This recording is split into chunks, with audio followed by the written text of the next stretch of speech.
The National Football League.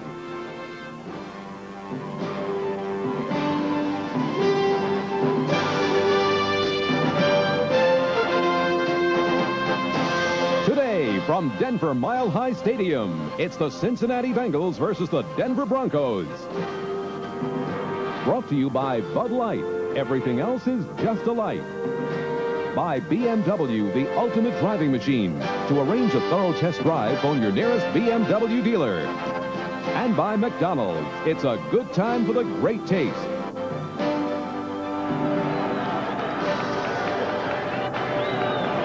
It's a day for snowmen in the Mile High City as the Cincinnati Bengals are co-leader at the outset of this day in the AFC Central Division, with Cleveland come to Denver's Mile High Stadium, where playing conditions are excellent, at least to start the game, despite upwards of 7 inches of snow. The pressure's on the Broncos, put on by the Raiders, who are going against the Eagles this afternoon. Don Criqui with Bob Trumpy here at sold-out Mile High Stadium as the Broncos are ready to kick the ball off. Tim McGee and Stanford Jennings are back deep for Cincinnati. This is Tim McGee, the rookie from Tennessee, who will down the ball, and the Bengals will go on offense first and 10 at their 20. Don, even with the snow all over the Denver area today, you couldn't have picked a better place to play. This is a prescription athletic turf well taken care of by Steve Whiteman and his crew. As you look at the offense of the Bengals, it is, I got the tarp off about 2.5 hours ago. This is as good a surface as you'll find in the NFL on a day like this. It is remarkable the playing conditions are this good. They've had it covered. Upwards of 7 inches of snow fell today in Denver, more expected. Here's Esiason on first down. Jackson puts pressure on him as Esiason gets it away, and catching the ball is the great James Brooks as he turns across midfield and gets out of bounds at the 44-yard line. So a broken play resulting in a 36-yard gain for the Bengals. And that's one of the things that both coaches like about their quarterbacks. For Denver, Dan Reeves likes the ability of John Elway to make the big play, as we watch Ricky Hundley with pressure, and Esiason for Cincinnati starts the game with a big play. Both are creators at the quarterback position. When something's not there, they try to get it done. Esiason was the number 2 rated passer in the NFL last season behind O'Brien of the Jets. This season he's down a little bit, but still very effective. Bengals feel it's critically important to get on the board first, try to take some of the crowd out. No, nearly an interception, as coming out of off the tight end position was Rodney Holman and Dennis Smith. And Steve Foley converging on the ball. Foley almost intercepted. Rulon Jones leads the AFC in sacks, rushing from the left end. A young defensive line. Mecklenburg, an all-pro player at inside linebacker. And Jackson, the oldest linebacker in the NFL in his 13th year.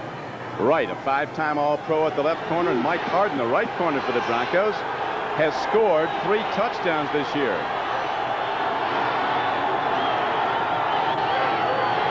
Running back interceptions and a fumble. Right now, pitch back goes to Bill Johnson, and he crashes into Dennis Smith. Fumble. Free ball. It goes out of bounds, and it was last in possession of Bill Johnson, who right now is in Never Never Land. He is unconscious on the field. A hit by Dennis Smith. Absolutely out cold.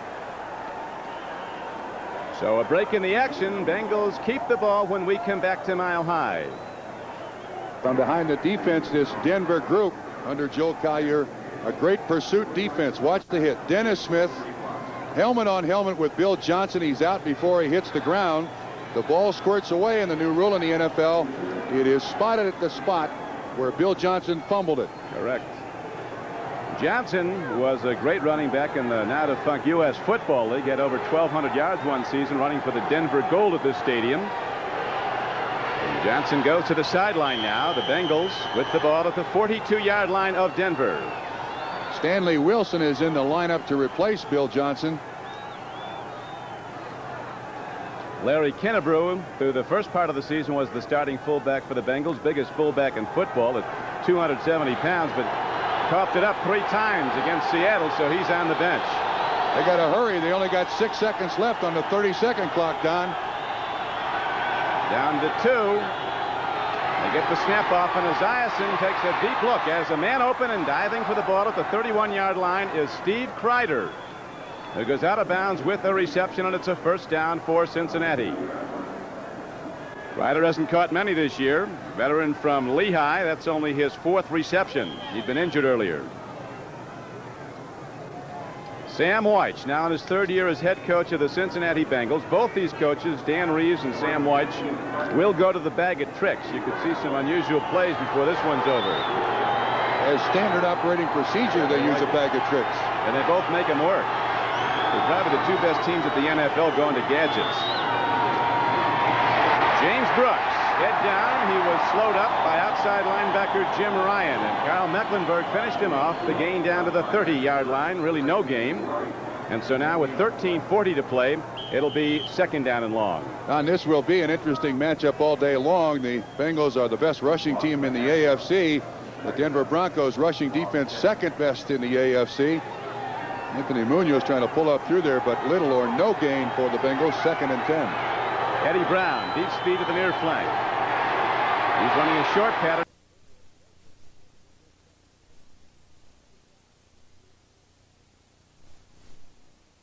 As standard operating procedure, they use a bag of tricks. And they both make them work. They're probably the 2 best teams at the NFL going to gadgets. James Brooks, head down. He was slowed up by outside linebacker Jim Ryan, and Kyle Mecklenburg finished him off. The gain down to the 30-yard line. Really no gain. And so now with 13:40 to play, it'll be 2nd down and long. And this will be an interesting matchup all day long. The Bengals are the best rushing team in the AFC. The Denver Broncos rushing defense 2nd best in the AFC. Anthony Munoz trying to pull up through there, but little or no gain for the Bengals. 2nd and 10. Eddie Brown, deep speed to the near flank. He's running a short pattern. Here's the ball thrown down to Tim McGee. Another fine defensive play by Dennis Smith, a strong safety from Southern California. Came up and popped him as the ball arrived. It was a perfect throw, and the receiver was open, but Smith recovered. And the more you watch this kid, Dennis Smith, out of USC, the more you realize what a spectacular athlete he is. Just outstanding. And you see the size of the Bengals offensive line. The Denver Broncos, weight-wise, the smallest team in the NFL.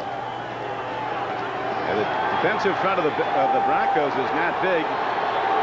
Bengals go with blue chip Clydesdales up front. Huge, and they're all good. On the run, the throw is to Eddie Brown, who turns upfield. He rule him out. They're going to rule it incomplete. One official does. Another stops the ball at the 21-yard line. Yeah, he didn't get the first down, no, but he got the catch. It goes. 9 yards. First time we see slipperiness on the field. Brown in motion. Offense rolls that way. No one went with Eddie Brown. He took himself out. That's his foot right there slipped. Good spot by the officials. Now Jim Breach comes out, a troubled place kicker. He's been a very good one, had some back problems. Has hit only 50% of his field goal tries this year, just over that. This will be a 39-yard attempt. 14 to 27 field goals. Throughout his career prior to this year, he's hit 70%. Ryder's the holder, looking for the first points of the game of the Bengals.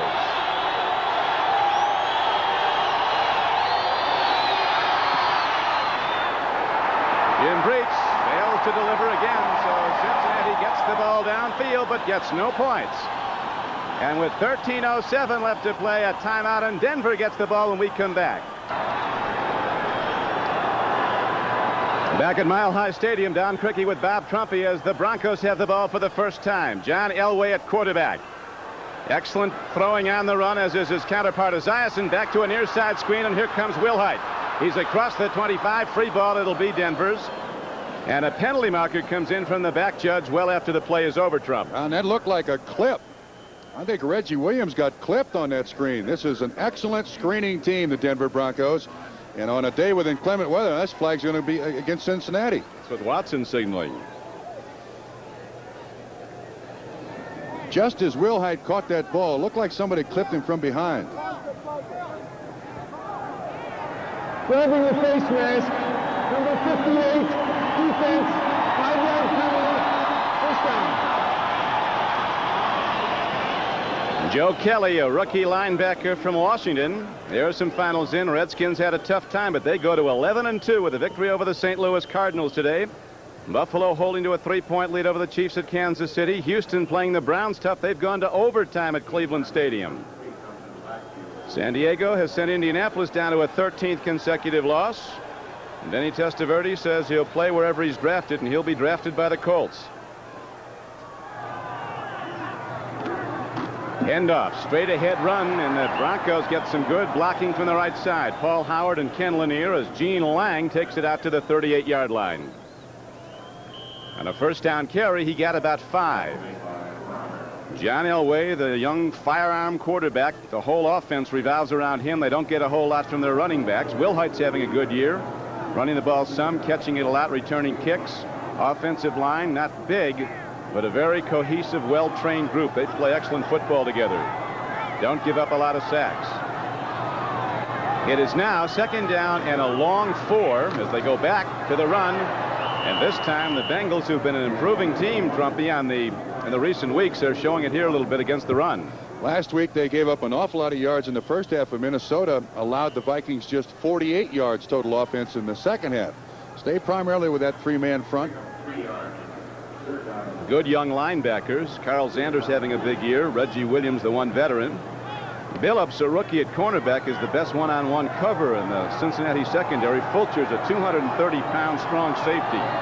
He lays him out like a linebacker. Big hitter. See what the Broncos go now to on 3rd and short. Wilhite. First down and some more. Trap block up the middle, and Wilhite straight at the Cincinnati defense is out to the 48-yard line. Don, this is a team under Dan Reeves, the Denver Broncos. They try to isolate players. You can see Billy Bryan, the center, handling Tim Crumry. Also a good lead block by Gene Lang up through the middle there. And Wilhite has an easy pickup for a first down. Broncos offense has been having problems in the recent weeks. They've lost 2 of their last 3 games after winning 6 in a row out of the gate and 7 of their first 8. Broncos trying to control the ball on the run now. First down carry is good for just 2 yards to midfield. Sammy Winder, the leading rusher, has averaged just 30 yards in the last 3 games running the ball. Broncos started out the game with that screen pass. This is one of the best screening teams you'll find in the NFL. Elway is good at selling it, and they try to get the ball in the hands of great athletes like Winder and Wilhite. Break a tackle, turn a little gain into a big gain. Sam White and the Bengal coaches were looking for a lot of screens, but Elway's going to go deep now. Downfield, he's looking at Mark Jackson, a rookie from Purdue, who caught a lot of balls from Jim Everett, now of the Rams.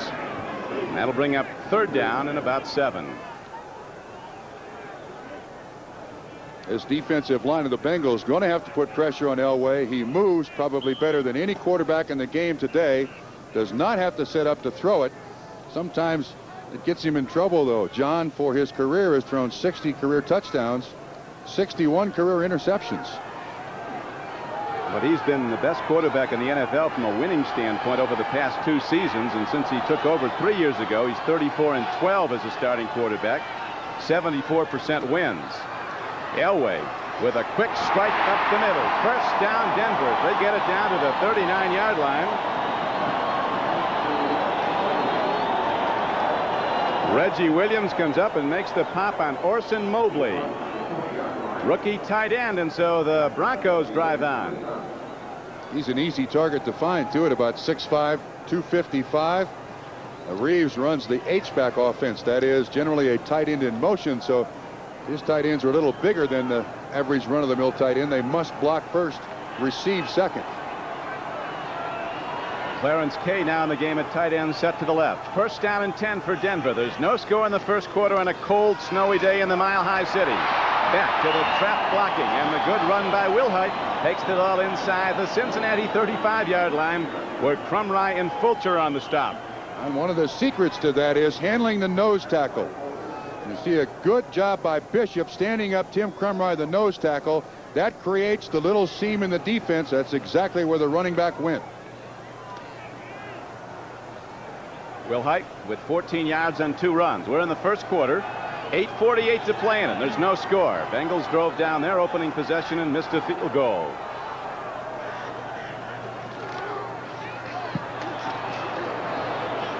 Winder takes it back maybe ahead for half a yard is all to about the 31-yard line. Reggie Williams, an 11-year veteran from Dartmouth, made the play for Cincinnati. Broncos offense in the 2 games they've lost, losing 2 of their last 3 to San Diego and the Giants. Lost to the Giants last week. The Denver defense didn't give up a touchdown in either loss. 10th play of this drive now. Broncos moving the ball primarily on the run.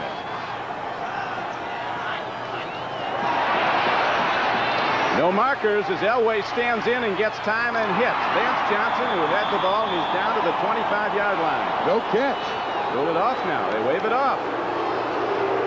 That ball looked like it popped loose when he hit the ground. Elway's got plenty of time to throw here. Comes from the... There he is right there. 1, 2. I think that's a catch.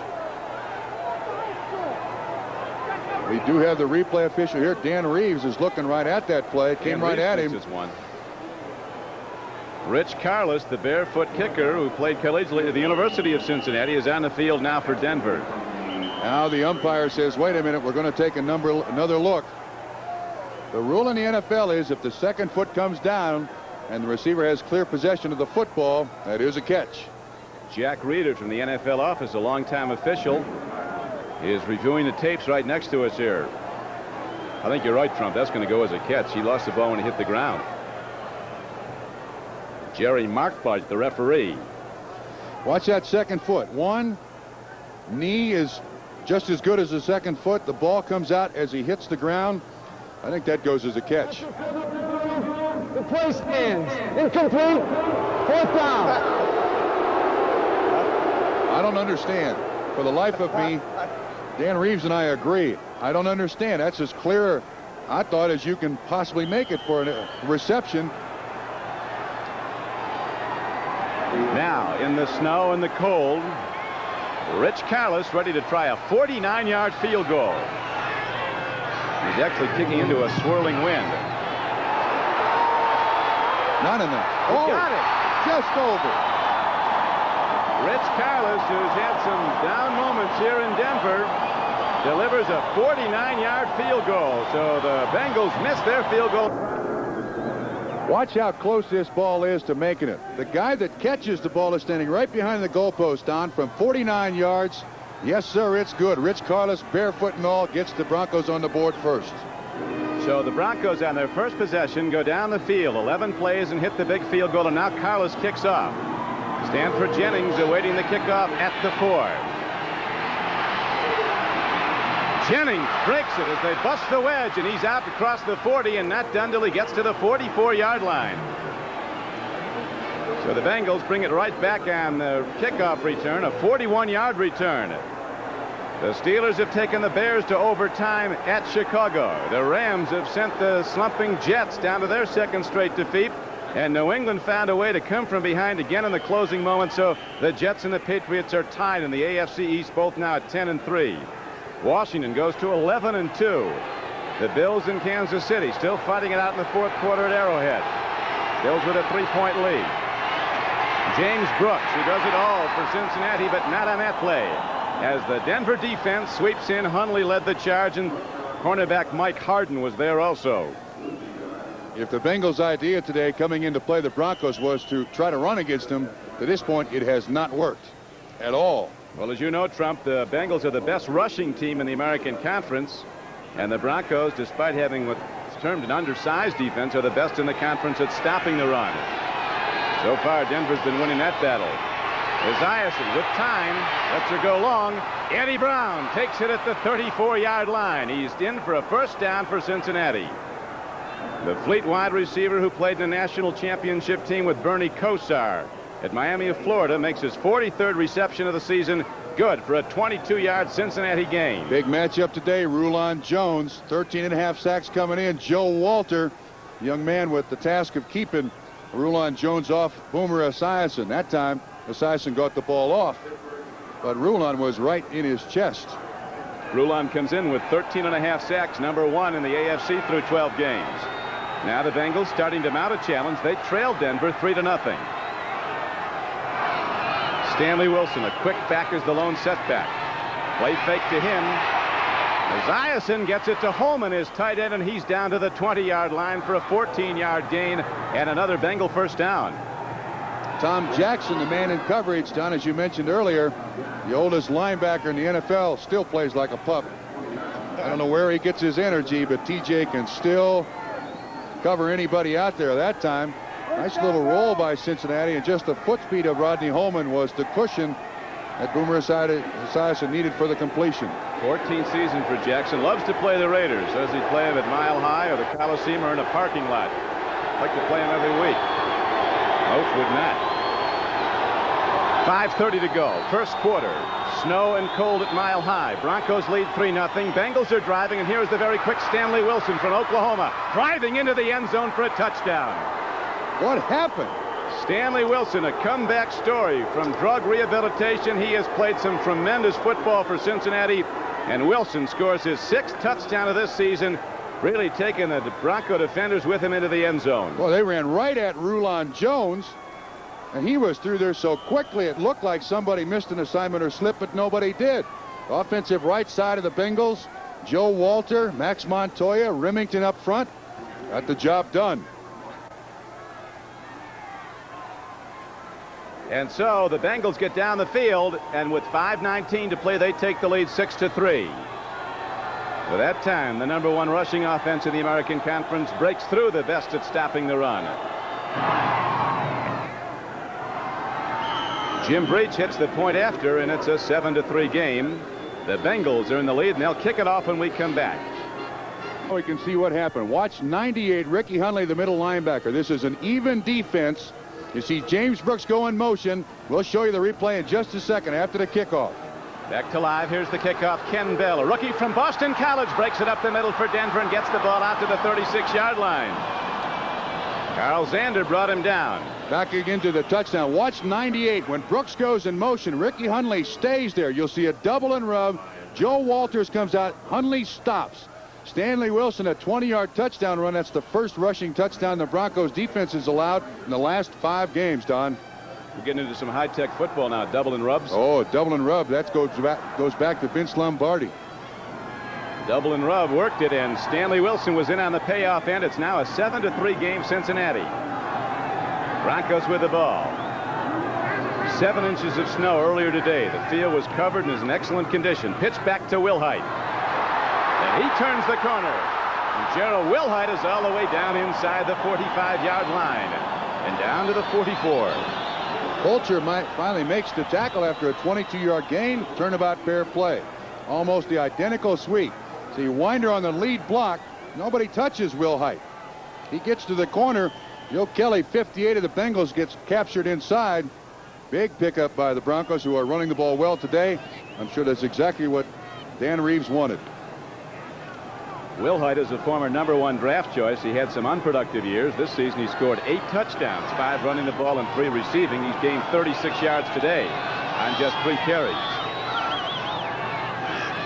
Broncos trailing 7-3. Wilhite again. He can throw it. He's looking to. Hey, the tight end can't get to the ball at the 16-yard line.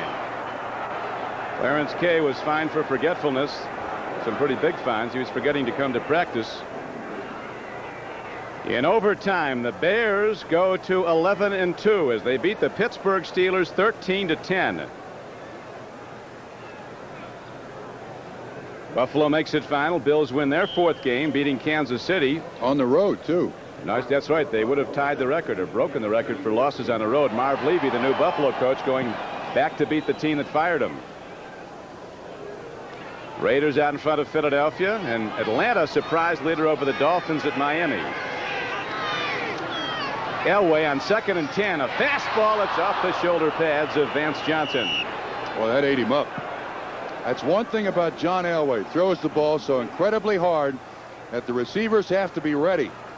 When it's cold, that ball is like a brick. But you can see Vance Johnson doesn't get his hands up in time. And when you try to catch that ball with a body, there is no cushion at the body. You get your hands out there in front of you, and your hands can carry the ball back to the body. You make the catch. Elway's the best running quarterback in pro football also. He's averaging almost 5 yards a rush. Completing 56% of his passes this season. 13 touchdown throws. He's been intercepted 9 times, but he hasn't thrown a TD pass in almost a month. does very well to get that ball away to Vance Johnson. They ruled it incomplete at the 42-yard line, and it brings up 4th down and 10. So the offense comes off for the Broncos. That time the Bengals used Emmanuel King to drop off in coverage. Eddie Edwards and Lewis Billups, the cornerback, on the blitz. That's what you got to do nowadays in the NFL. If you don't have a Chicago-type defense, you got to trick them with blitzes. They've had punting problems in the Mile High City. Mike Horan, a former Philadelphia Eagle out of Long Beach State, won a tryout contest. They had about 5 kickers in, and Horan is now the new place kicker, or the new punter, replacing Chris Norman. He's the 3rd punter this season. Jack Wheel started the season. Norman was cut in the summer. They brought him back. Now he's gone again. Horan shows good hands and gets the ball downfield, angled nicely. It'll go out of bounds inside the 20-yard line. Watch the official walk up the sideline now. He tries to sync up with Jerry Markright where it goes out. About the 16. Just 27 yards, but he does get it out of bounds inside the 20, and there the Bengals go on offense again. Keith Bishop is the punt snapper for the Broncos. Normally very, very good at this, but the snap is a little low. Horan does an excellent job of handling it. And here in Denver, sometimes you do have to be a shortstop. Probably part of the consideration why Reeves accepted him as the punter. Now the Bengals set up as the Rocky Mountain Thunder, the foot stamping in applause. Very difficult to call signals. They'll take a lot of teams out of shotguns. Wilson, last time he had it, you'll remember he was in the end zone. This time he's knocked out of bounds for a substantial loss. Mark Haynes in the defensive secondary of the Broncos came over to make the play. Looked like Tom Jackson was in there almost to take the handoff. 57 of the Broncos was in the backfield. Destroyed the timing of the play. Stanley Wilson basically had no place to go.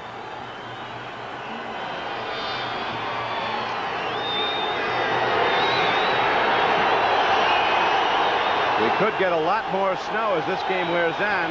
Highways outside of Denver, we're told, have been shut down. Here is the handoff straight up the middle on a 2nd down and 15 run. And the gain is out to the 15-yard line. It'll bring up 3rd down and about 11. Again, Dennis Smith from that strong safety spot in to make the tackle. Almost plays like a linebacker.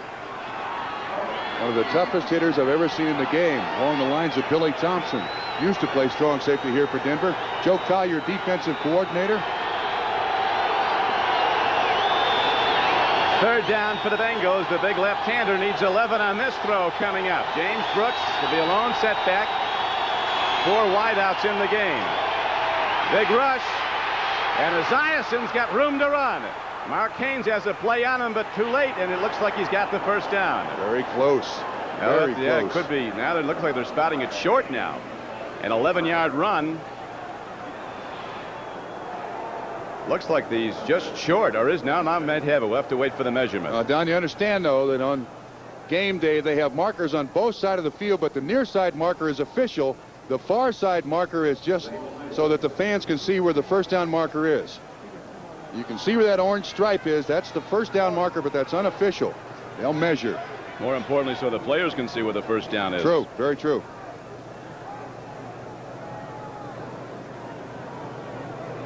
Game clock shows 3:13 to play. The Bengals lead 7-3 on a 20-yard touchdown run, and the spot is short.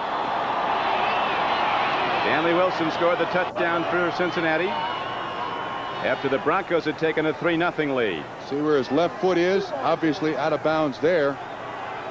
Ends up being a 4th down. Jeff Hayes in the punt. So Jeff Hayes, the Cincinnati kicking game has not been stalwart. Jeff Hayes with the lowest average and lowest net of any NFL punter this year, but he did run a fake punt in 61 yards against the Steelers to win a football game. Hayes standing back at his 10. Wilhite back at his 30 for Denver. Not a deep kick, but Wilhite lets it bounce. It takes a Cincinnati roll.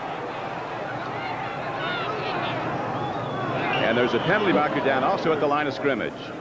44-yard punt with the roll, and the clock stopped at 3:01 with the penalty and change of possession. Illegal man downfield for Cincinnati. I'm sure Denver will make him punt it again. I'd be surprised if the Broncos take it here at the 30-yard line. Dan Reeves saying, make them kick it again. Make those guys run 40 yards again. Bengals with an excellent record, 8-4. But they've had problems in one area. They're the only team in the NFL that's a winning team. Number 58, offense, 4th down. That's been outscored by the opposition. The Broncos, with their strong defense, hoping to keep Cincinnati down. Anytime the Broncos have scored 20 or more points, they've won, and the Bengals have been outscored by their opposition this season. A very important meeting between the Bengals and the Browns coming up in Cincinnati, December 14th. And head-to-head play between the Bengals and the Browns. Cincinnati's up 1-0. They won at Cleveland. High kick, but Wilhite will bring it back. So they do indeed get more yardage if they make the Bengals punt again. The ball is out to the 48-yard line now of Denver. 37-yard punt, a 5-yard return. It's almost an 18-yard gain by Denver. There's Denver's situation. The Raiders breathing down their neck. This is a must-win situation. And when it comes down to the tie-breaking procedure, Denver already has 2 wins against the Raiders. And Denver has much more difficult scheduling the rest of the way. Denver goes to Kansas City next Sunday, then plays Washington here, plays at Seattle to close it out. A long ball, Elway going, and the ball is taken in by Mark Jackson, and they rule it a catch at the 19-yard line. Great catch. Mark Jackson, who is averaging 21 yards a catch, pulls down one 33 yards in length, and it's a first down as the Broncos challenge. And one thing John Elway is accused of is not having a touch when he throws the ball. This is perfect. He puts the ball up just enough to get it over Lewis Breeden, 34, into the hand of Jackson.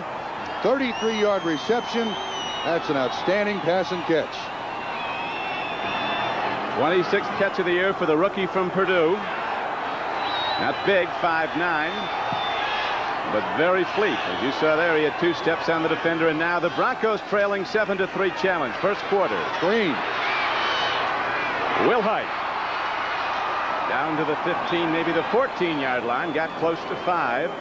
Crumry and Fulcher were on the stop for Cincinnati. What Denver does so very well offensively is spread out the defense. They had Mobley way out wide. Wilhite, you can see, sells the screen. Looked like he's pass blocking. And Crumry, the nose tackle, and Fulcher assist each other on the tackle. But it's a nice pickup. Best screening team in the NFL, Denver Broncos. Sam White, the Bengal coach, was worried about that. They were expecting, what, 11 or 12 screens to be thrown, looking at the tendencies from computer printouts in past games. Now they go to the run, and Wilhite, behind a lead blocker, takes it down to the 10-yard line. On a 2nd and 5 play, he got 4. It'll be 3rd and short. He's down, too. Looks hurt. It'd be a big loss for Denver. He's accounted for over 1,000 yards with his receiving, rushing, punt returning. So while Gerald Wilhite of the Broncos is attended to, a look at the scoreboard with 1:50 to play here in Denver, and the Bengals leading 7-3. Atlanta continues to lead the favored Dolphins 10-0 at the Orange Bowl now in the 2nd quarter. The Eagles have come back to tie the Raiders in the 1st quarter at the Coliseum in Los Angeles. Raiders scheduling their way the rest of the way. They have a tough one at Seattle next following the Eagles, but then they're at home to play Kansas City and Indianapolis. Bengals no slouch of a season either. Denver, a division leader. They play New England, the only 2nd place team in the AFC for the remainder of the season. They play Cleveland, who also shares in the lead in the AFC Central, and the New York Jets. Wilhite looks fine. And he's had a lot of yards today, Trump. He's rushed for 40 yards. He has caught 2 passes for 13 more, and has a punt return for 5. 58 yards.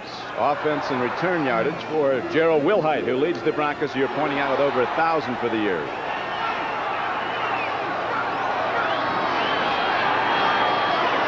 Broncos down 7-3. 1:35 to play first quarter.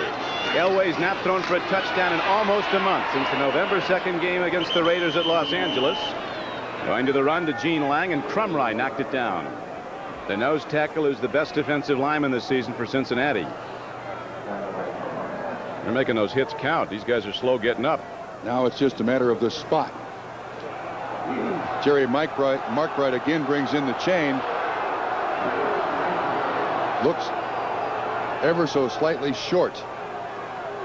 Elway is signaling about a foot short. You joined us late. Both teams have moved the ball in this game. Bengals got the opening kickoff, went down, but missed a field goal. Denver on its first possession got down in a long field goal. A 49-yarder by Carlos was good. A 3-0 Bronco lead. Then a big kickoff return by Stanford Jennings, and shortly thereafter his teammate was in the end zone for a touchdown run from 20 yards out. Stanley Wilson on the payoff end. And now the Broncos go first and goal from the 9-yard line. No, they're short, excuse me. It's going to be 4th down and inches at the 9-yard line. So they go to a power formation with 3 tight ends in the game, and I set in the backfield.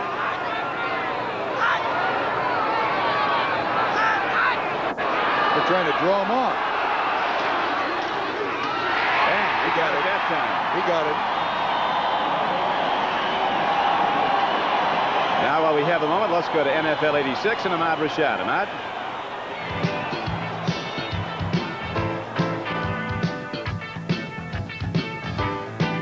All right, Don, in Cleveland, Mark Mosley, who was just signed this week with the Browns, wins it for Cleveland with this 30-yard field goal with 22 seconds left to go in overtime. Final score, Cleveland 13, Houston 10. Thank you, Ahmad. So the Browns put the pressure back on Cincinnati as now Winder takes it at the Bengal defense, and he's down to the 5-yard line. On a first and goal run from the 8, he got 3. Trumry again made the stop, primary hitter for the Bengals. Browns go to 9-4. Bengals with very tough scheduling at New England, then home to play Cincinnati and close out at home against the Jets.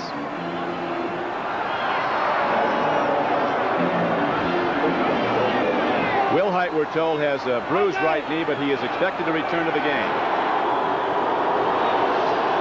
New England's unbelievable. The next opponent for the Bengals at winning tight games at the end. They won today by a point at New Orleans to tie the Jets for first place in the AFC East. We'll be back to Denver after this. U.S. Army. Despite his famous football name, Bears center Jay Hilgenberg was ignored in the NFL draft. He almost quit the game. It's a little different when you come as a free agent because you see the top draft choices, how things are almost given to them, and you got to go out and work every day and fight for everything that you get. And I think the most important thing is to always trust in your ability and never let anybody take your confidence away. With Bob Trumpy at Mile High Stadium in Denver. A lot of offense in this game so far, Trump. Yeah, I think Dan Reeves is very happy with the way his team is running the football, too. When they've needed to come up with a big down, they've gotten it running. The Bengals on the other side of the coin throwing the ball particularly well. And I don't think at any point in this football game the field will be a factor. To Steve Whiteman's credit, his ground crew has got the game here. It's like 63 and sunny. They started out this morning. It looked like they wouldn't get a football game in. Big buildup of snow. As we pointed out, highways around Denver have been closed already. But now the snow is stopped. It's not that cold. Temperature in the 30s. As you look at the first quarter numbers, well over 200 yards combined offense. Both teams moving the ball in this game. It is a 7-3 game Cincinnati. But the Broncos are driving now with the ball inside the 5-yard line. None of the 31 yards rushing the Bengals have, 20 came on one run, Stanley Wilson's touchdown. So the Broncos have done an excellent job of shutting down the run for the most part.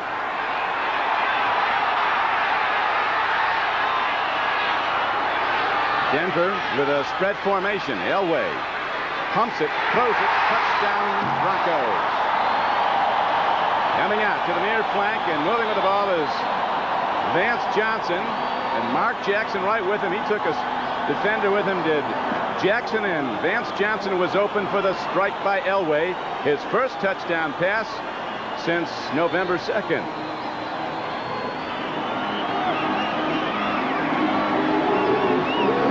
You can see it's Johnson that comes in motion. When he builds up that foot speed, the defender can't stay with him. Louis Breeden, 34, the closest man. Jackson does a good job getting the other defender deep. An easy 6 points.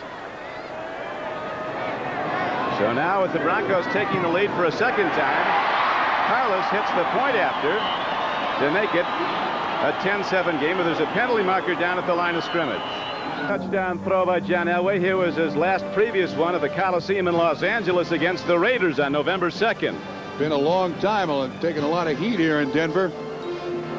And he'd only thrown 8 interceptions in the same period of time, but he's going to get it in the end zone somehow. That one against the Raiders to Sammy Winder, the last to Vance Johnson, his second touchdown reception of this season. Now Tim McGee downs the ball. The #1 draft choice this past spring of the Cincinnati Bengals from tennis. Look at this little guy come out. Gets the tee. Probably the thrill of his life. Hopes to someday return in a real Bronco uniform. That's a long run for a little kid like that. So on the touchback, the ball comes out to the 20-yard line, and the Bengals will go on offense there.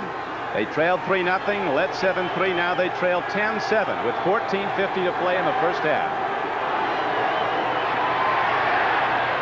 Good throw by Esiason to a short-handed receiver, Chris Collinsworth. Catches his 48th pass of the year. The veteran from Florida. We call him the thoroughbred at Florida because he was so fast. He got to Cincinnati, and someone at Latonia Downs wanted him to race a thoroughbred, real one. It's a 50-yard race. Collinsworth said he lost by 47 yards. Wasn't even in the picture at the finish. Yeah, then I think he bought the horse, too. He does own some thoroughbreds, doesn't he? Yes. It's a long time without a touchdown pass.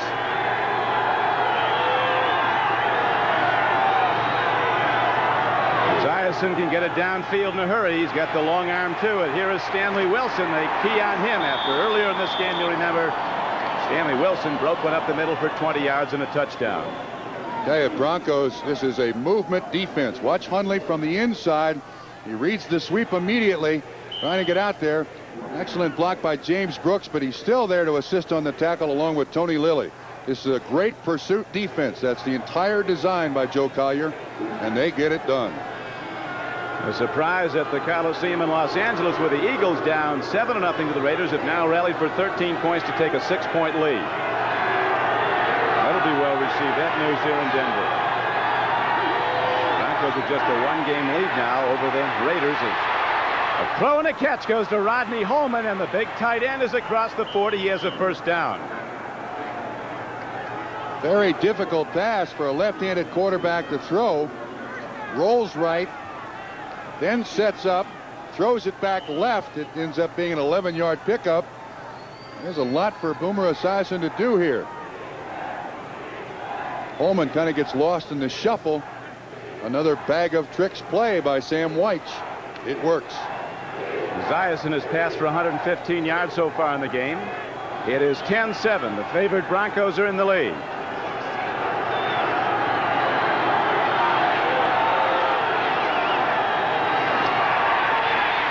Again, Esiason waits on the rush, then dumps it off, this time to Wilson. And Stanley Wilson, a power back with great speed. He's 5'10", 215 pounds, a former Oklahoma Sooner.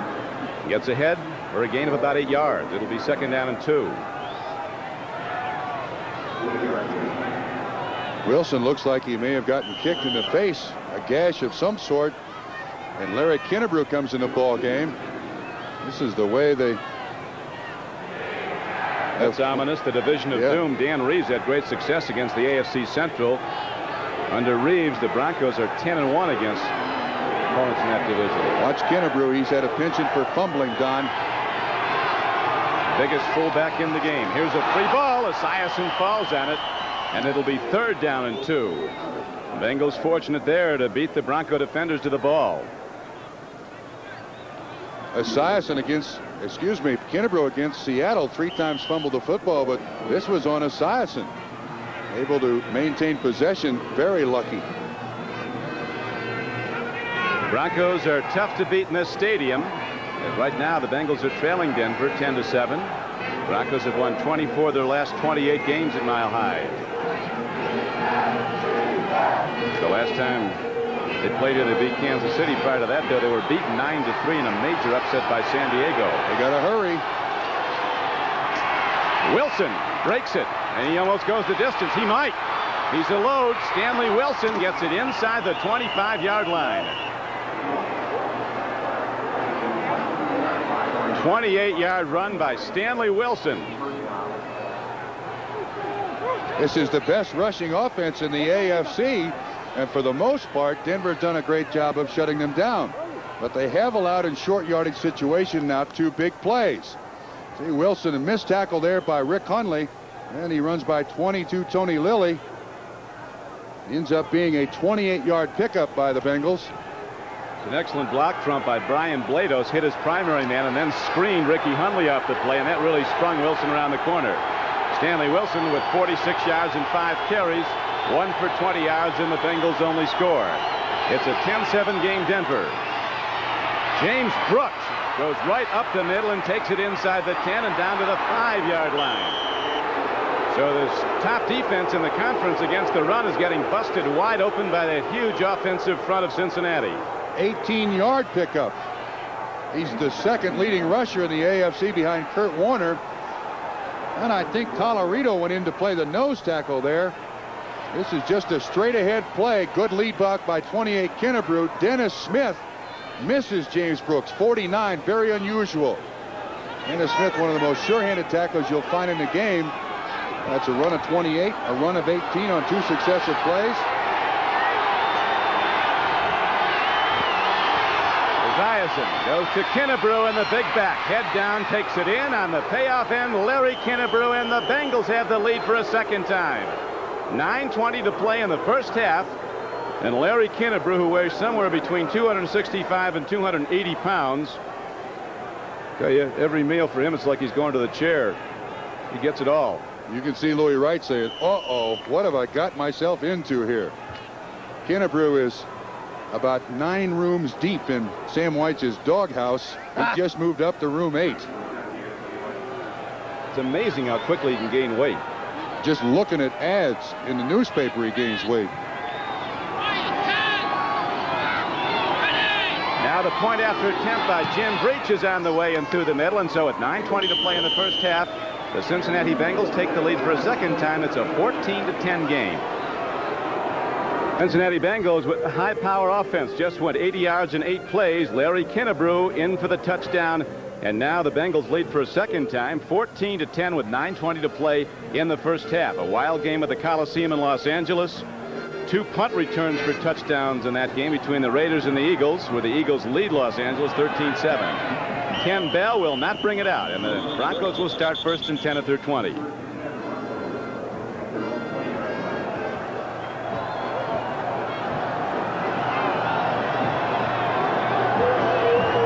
Denver under the gun from the Los Angeles Raiders.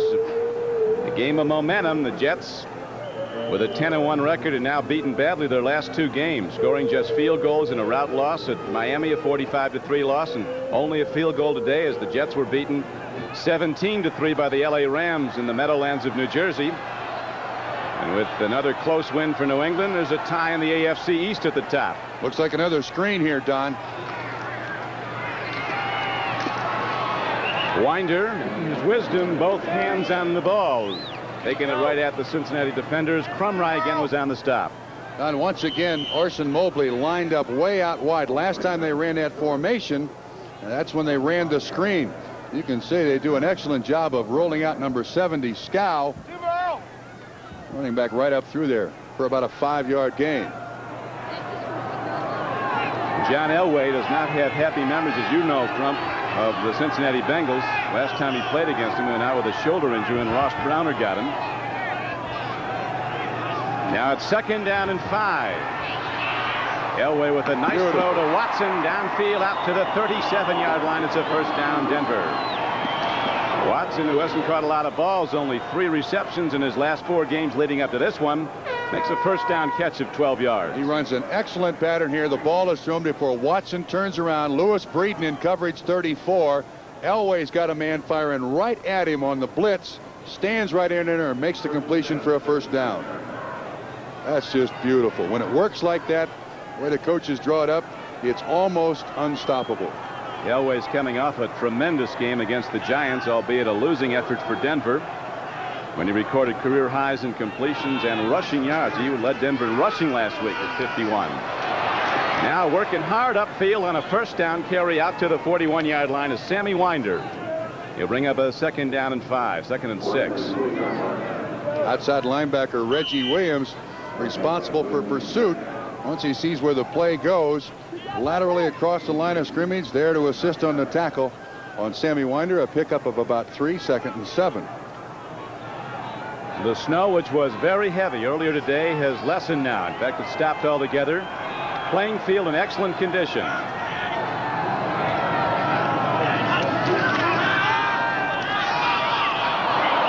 Too much on it for Orson Mobley.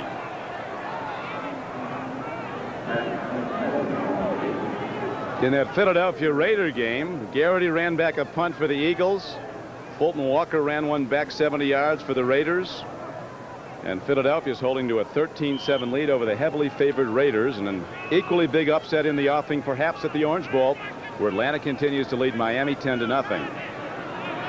The lead's been changing hands here in Denver, where now the Bengals hold a 14-10 lead over the Broncos.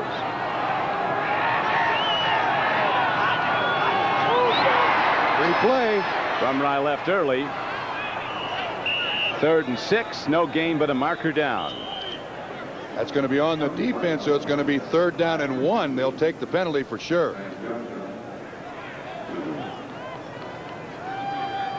Offside, number 70, defense.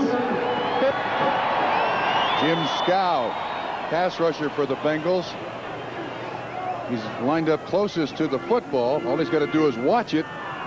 Look, he's staring right at it. And he jumps. So as opposed to 4th down and Denver has to punt, the drive stays alive, and Denver's done an excellent job of 3rd down conversion so far in this first half. Right now they have a 3rd and 2 coming up. They're 2 of 5 in 3rd down conversions.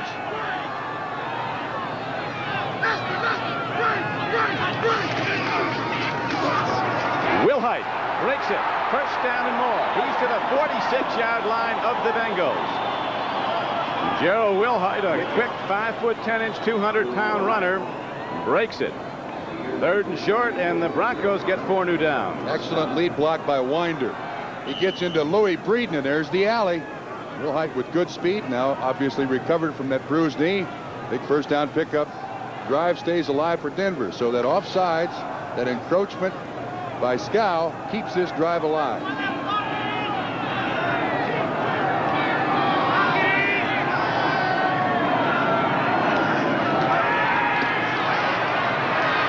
Elway to Wilhite on 1st down and 10, a short gain, but it is a gain under pressure as he advances the ball with the reception. Gerald Wilhite's to the 43-yard line of Cincinnati. Carl Zander was on the stop, and Tim Crumry was on the rush. They are getting some pressure on Elway, but he doesn't seem to mind it. Look, his uniform is clean. Crumry there late. No penalty called. This Denver offense spreads it around. They have 7 receivers with 20 or more catches coming into this ball game. Now into the 13th game, Trump. The Broncos have only allowed 22 sacks so far of John Elway. A timeout on the field. We'll be back to Denver after this.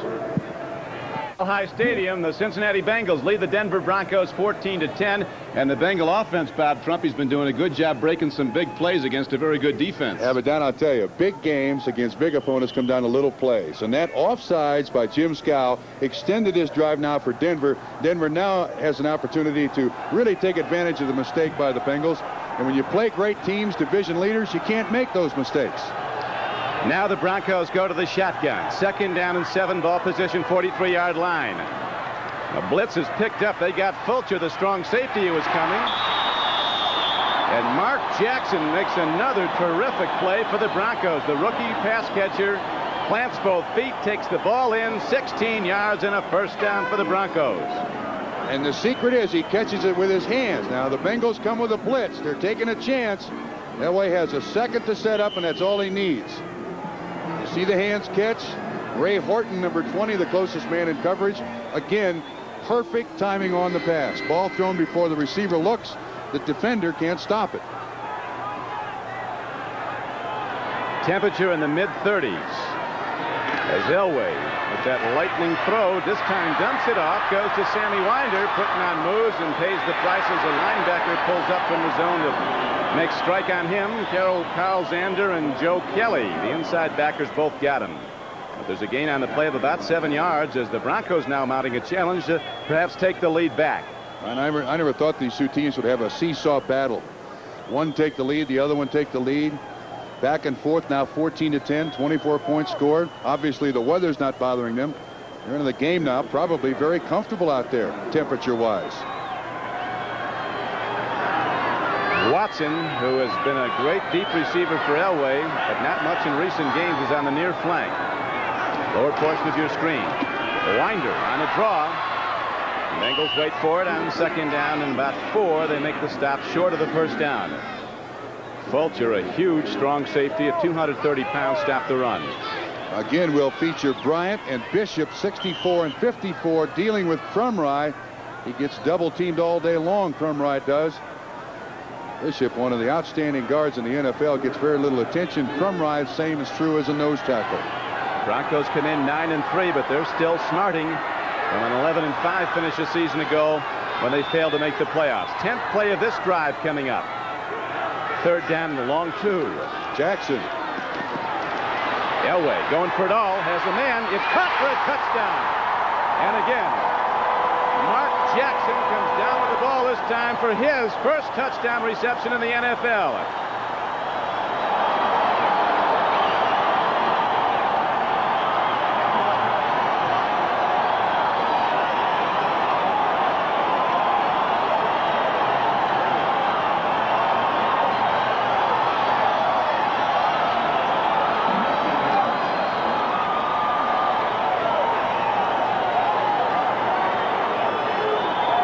We spoke earlier about both Elway and Esiason being creators as quarterbacks, and that time Elway created a touchdown.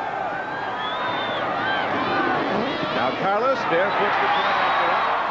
And for a 3rd time in this back and forth game, the Denver Broncos take the lead. They're up 17-14. And the thing you got to love about these kids, both Elway and Esiason, is they make something big out of something bad. Now the intended receiver here, once again, Vance Johnson going in motion. But Elway, when he rolls out, has the presence of mind and the strength of arm to sling it across his body. Robert Jackson, 37, in front, but an absolutely acrobatic catch by Jackson, his first NFL touchdown.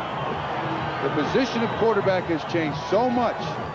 It used to be quarterbacks would go back and they do what the coaches told them, and they take the logical progression of receivers and find the open man. Now with that class of 83, these guys are artists. They don't let defenses shut you down. They go out and get it, take it from you. And that was a prime example there by Elway. So Mark Jackson, a 6th-round draft choice from Purdue, playing to the crowd.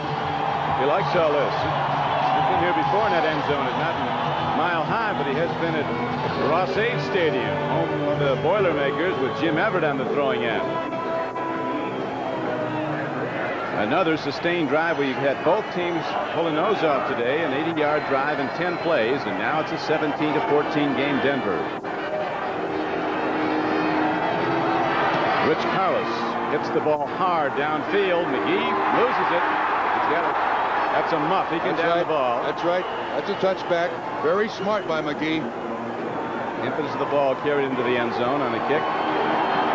Mark Mosley was the man who decided the Cleveland game. In Chicago, it was Kevin Butler who beat the Steelers in overtime with a field goal. Rams maintain their lead in the NFC West with a victory over the Jets on the Jets' home field. New England goes to 10-3 to tie the Jets for the AFC Eastern lead with a win at New Orleans. Redskins 11-2 now after a close game at St. Louis.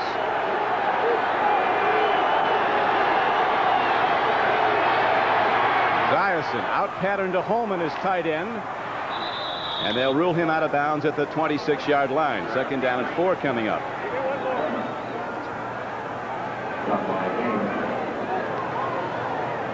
Colts go to 0-13. 3 games away from Vinny Testaverde. I might as well go there and get an apartment now. Okay, this is the thing that surprised me today for the Bengals. Those big plays are allowed by the Denver Bronco defense, very much out of character for the Bronco defense.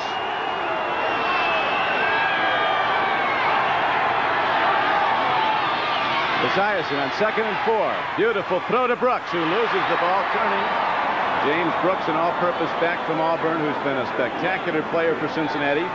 He comes in with almost 800 yards rushing with 37 receptions. James Brooks, number 21, has scored 8 touchdowns this season. On each time one team has scored, the other team has come back with the answering drive. Pressure now on the Bengals. Last time they had the ball, 8 plays, 80 yards, and a score. Consumed 5 minutes and 37 seconds. Esiason, 9-12 with a drop. Kreider goes in motion. Looking at Kreider, tip ball, and the Broncos will get it back as Cincinnati has to punt. Randy Robbins, an extra defensive back, made the play to stop this Bengal drive, and now the Broncos send their kick return team in with 3:24 to play in the half. And that was close to an interception. He had to go through the motion, stayed with Kreider, cut in front of him, almost made the pickoff. Bengals very lucky there. A reminder to our viewers that we'll be selecting the Budweiser most valuable player for today's game at the conclusion of the game. And Jeff Hayes ready to punt it downfield to Gerald Wilhite. He's troubled. Well hit ball. Wilhite fair catches it. It's his 32. There the Broncos go on offense again. Denver holding to a 17-14 lead. 43-yard punt. Halftime we'll be going to NFL 86 where Bob Costas, Ahmad Rashad, and Paul McGuire are standing by. Right now the LA Raiders are still being upset, at least in the second quarter, by the Philadelphia Eagles, 13-7 at the Coliseum in Los Angeles. In this game the lead's gone back and forth. Broncos led 3-0. Cincinnati led 7-3. Broncos came back to take a 10-7 lead. Then it was Cincinnati 14-10. And now the Broncos with the ball and a 17-14 lead.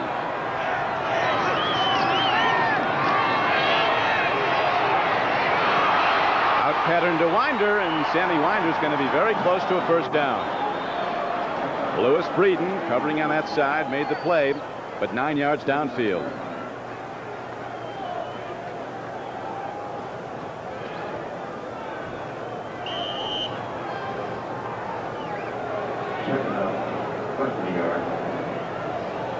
John Elway has quarterbacked Denver to 34 wins in the last 46 games he started.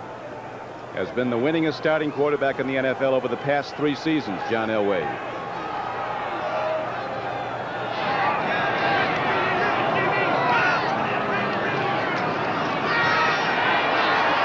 Again, they give him time, and there's that rocket arm. But the coverage is right with Jackson as Mark Jackson ran the fly pattern and incomplete at the 5-yard line. Offensive line of the Broncos doing a good job picking up the stunting pass rush. The Bengal rushers, they're coming hard, changing direction as they come, but the Broncos have not been fooled. Well, that was close. Jackson with tremendous foot speed almost outran the coverage by Robert Jackson's 37, Lewis Breeden 34. If you're a Bronco fan, Denver is 9-0 when they score 20 points or more, have been in the 1986 season. They are tremendous, and with 17 points on the board, looks pretty good for them, wouldn't you say? This game looks like it might have a lot more scoring, though. Both teams have moved the ball well. Winder's the deep back in the I set on this 3rd-and-1 play. Winder. Close. To Price. I don't know if he got there. If he did, he got there by the nose of the football as the game clock is down to 2:56 to play in the first half. Ross Browner shot the gap and made the stop. It all comes down to the spot of the football. Looked like Ross Browner, 79, made the first contact, and 56 Simpkins in there. And Jerry Markwright says 4th down. So Horan into punt.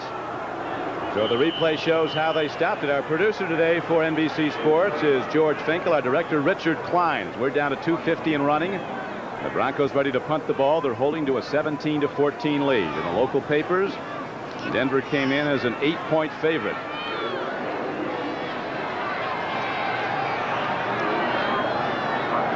Ray Horton is back deep now. Horan, the new punter for the Broncos, put his first punt as a Bronco out of bounds at the 16-yard line. It's a high one downfield. They won't return that. Free ball. Broncos have it at the 17-yard line of Cincinnati.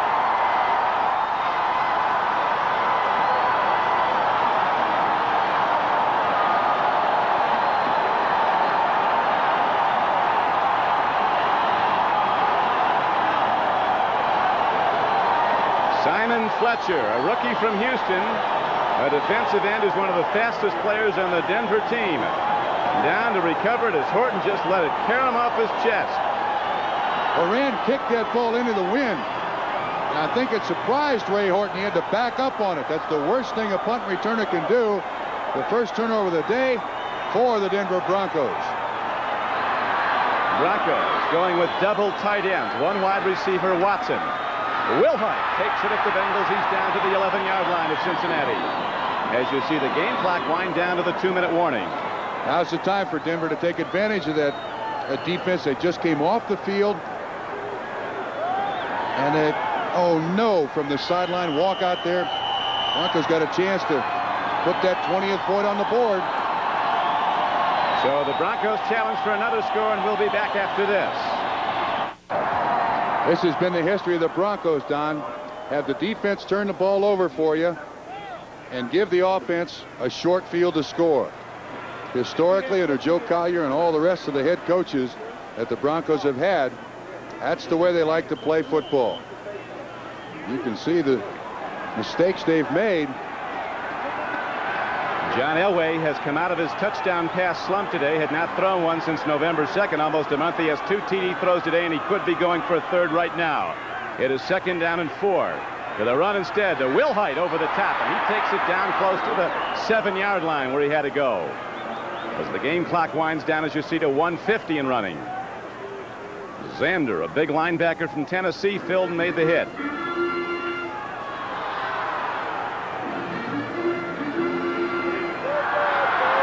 The Broncos getting very good thrust off the snap of the ball from their offensive front. They haven't converted it yet. They're still 3rd down and what appears to be inches, and Elway wants a timeout. He wants points here at the end of the half, and I don't blame him. Very important. We've had 1 turnover, and that's given Denver the ball down close right now. Back after this.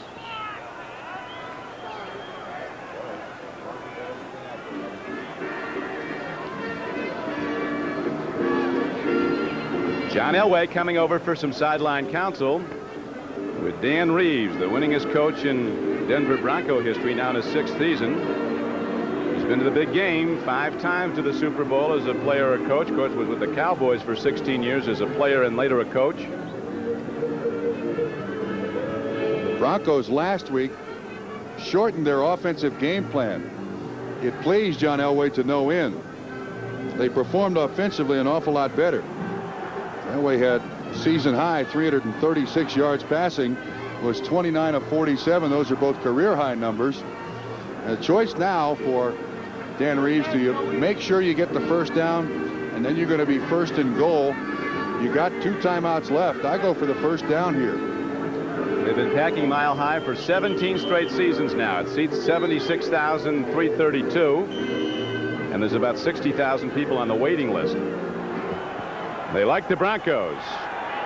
Right now, the Broncos are threatening to extend their lead. They're up by 3, 17-14. 3rd down and less than a yard. Elway looking to the end zone. Fastball. Touchdown. Sammy Winder fields the ball just off the grass. And they ruled it a catch and a TD. That ball looked like it skipped. Winder was uncovered in the corner of the end zone, but that ball looked like it skipped. I don't think John Elway could believe he was open. See, he's looking down in the end zone. All of a sudden out to Winder in the flat. Well, we can't really see it. The official, I don't think, can see it either. It's going to stand. Denver scored their 20th point. And now got 23, and they're 9-0 when they scored 20. I think if you check with Sammy, he'll tell you got it. Absolutely. Points are up.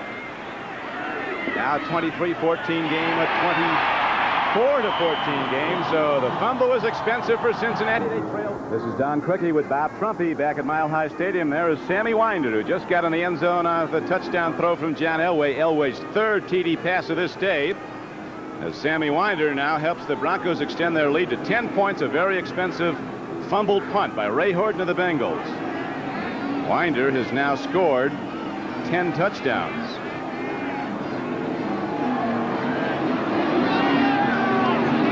Rich Carlos kicks the ball off for the Broncos. McGee, a flyer from Tennessee, is going to bring it back.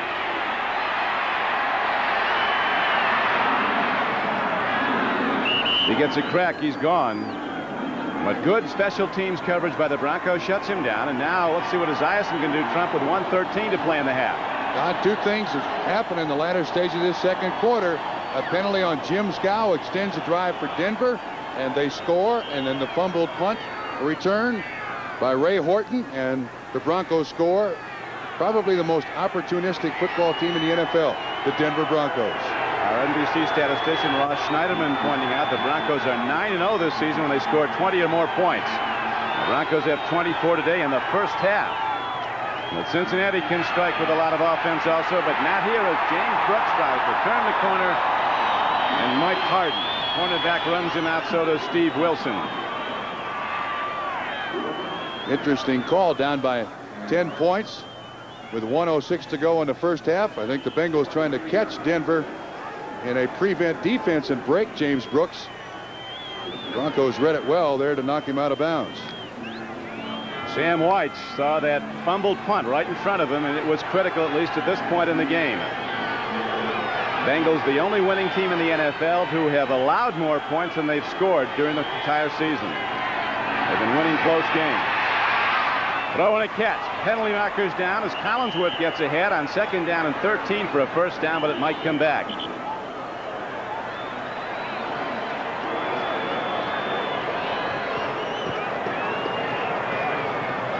Holding call against Cincinnati with 59 seconds to play in the first half, and Denver holding to a 24-14 lead.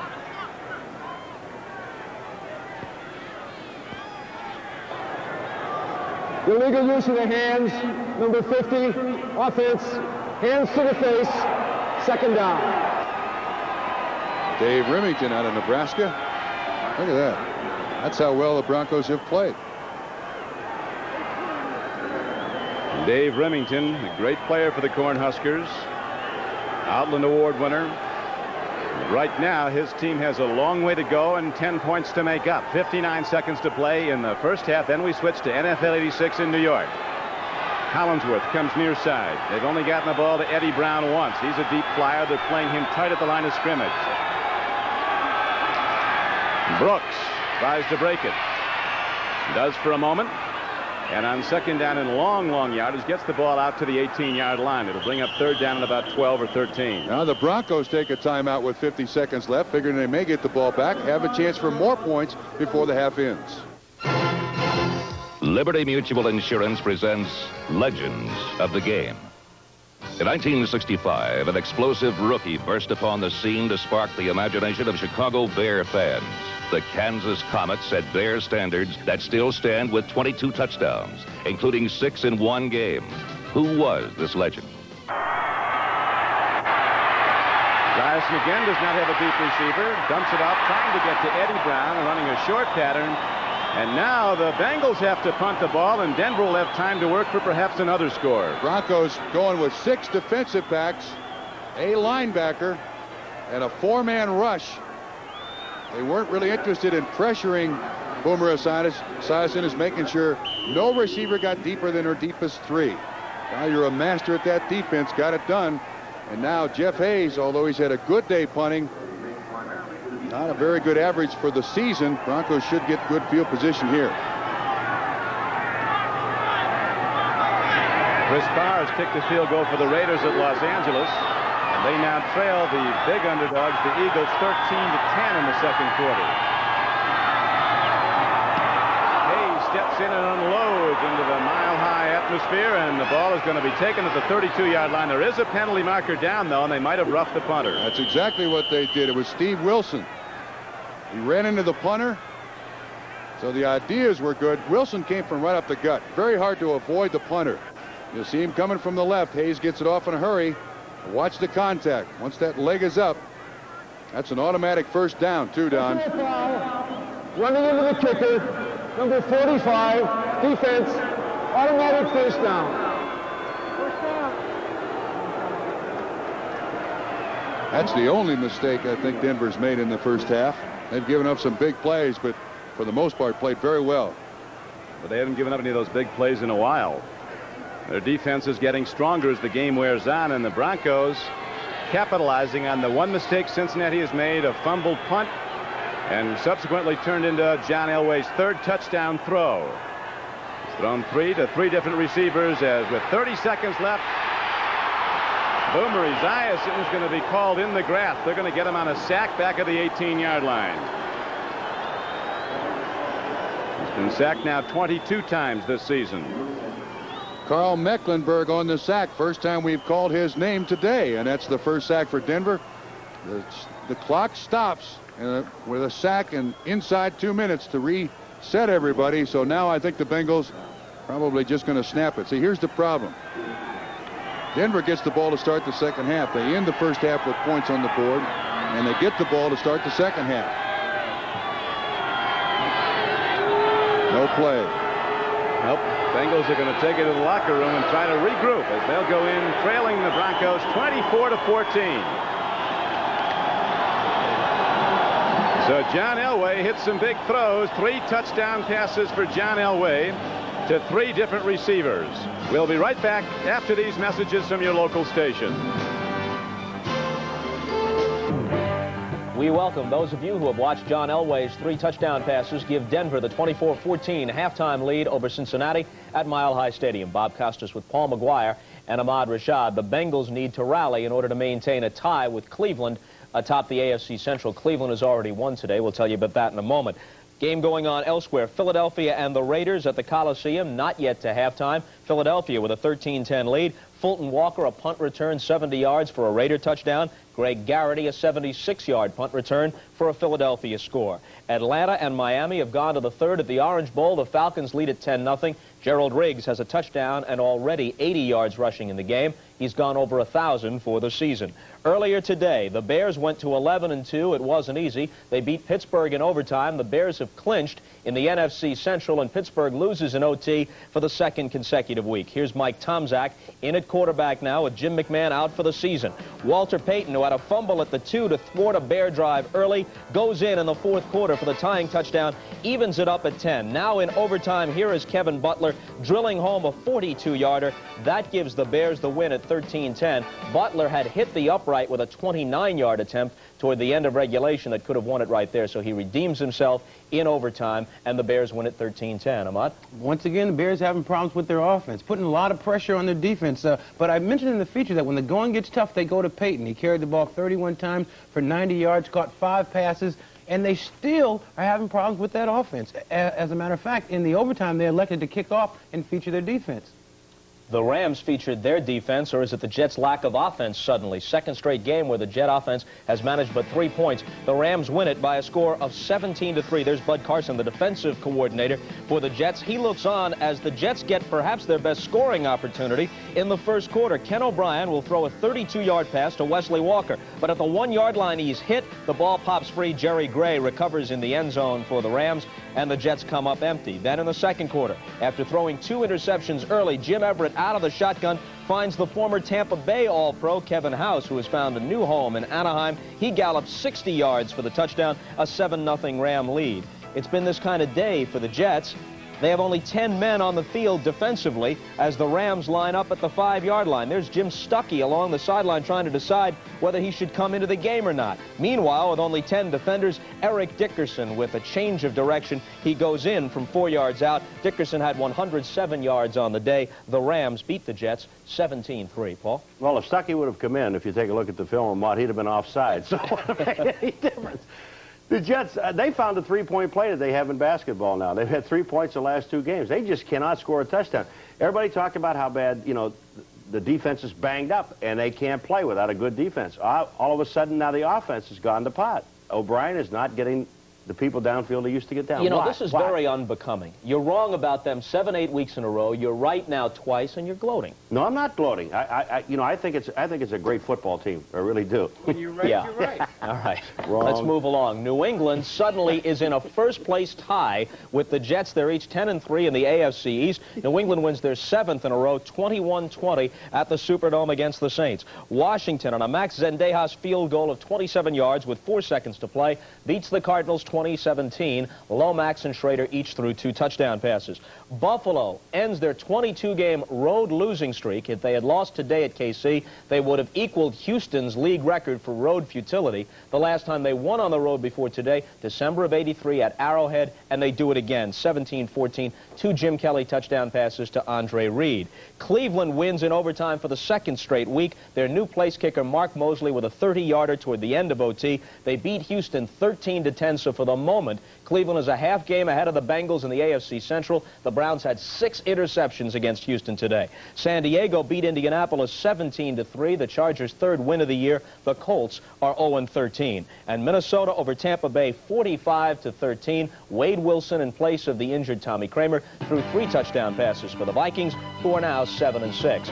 We'll be back to relive some memories from Super Bowl I after this from your local stations. This January, it'll be 20 years since they played Super Bowl I in Los Angeles. The Kansas City Chiefs, coached by Hank Stram, against Vince Lombardi's Green Bay Packers. Boyd Dowler was out that day. In came the veteran Max McGee. Look at this catch, reaching back to beat Willie Mitchell. And the Hammer, Fred Williamson, appears on the scene a bit too late to stop him. Even though the Chiefs lost 35-10, the Hammer still looked good that day and thereafter. Fred Williamson and Max McGee join us now in the studio. Max, you were nearing the end of your career and, in fact, had caught just 4 passes during the year when you latched on to 7 in the Super Bowl game. Well, I was actually beyond the end of my career as far as football, but I'll tell you, I'm glad I got in that day because otherwise I wouldn't be here today.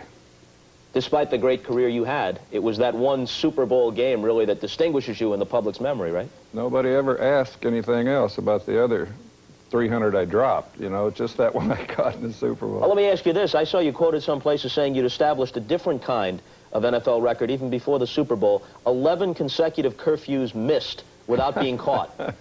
Well, Horning started that rumor because he was with me, see. So, well, I was not exactly a real curfew guy, but, you know, we were in pretty good shape. You work for Vince Lombardi, you're ready to play every Sunday.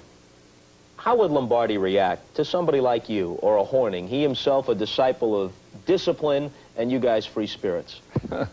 You know, I think there's a misconception of Vince Lombardi. I think he would have liked to have as much fun as we did. He just didn't show that side.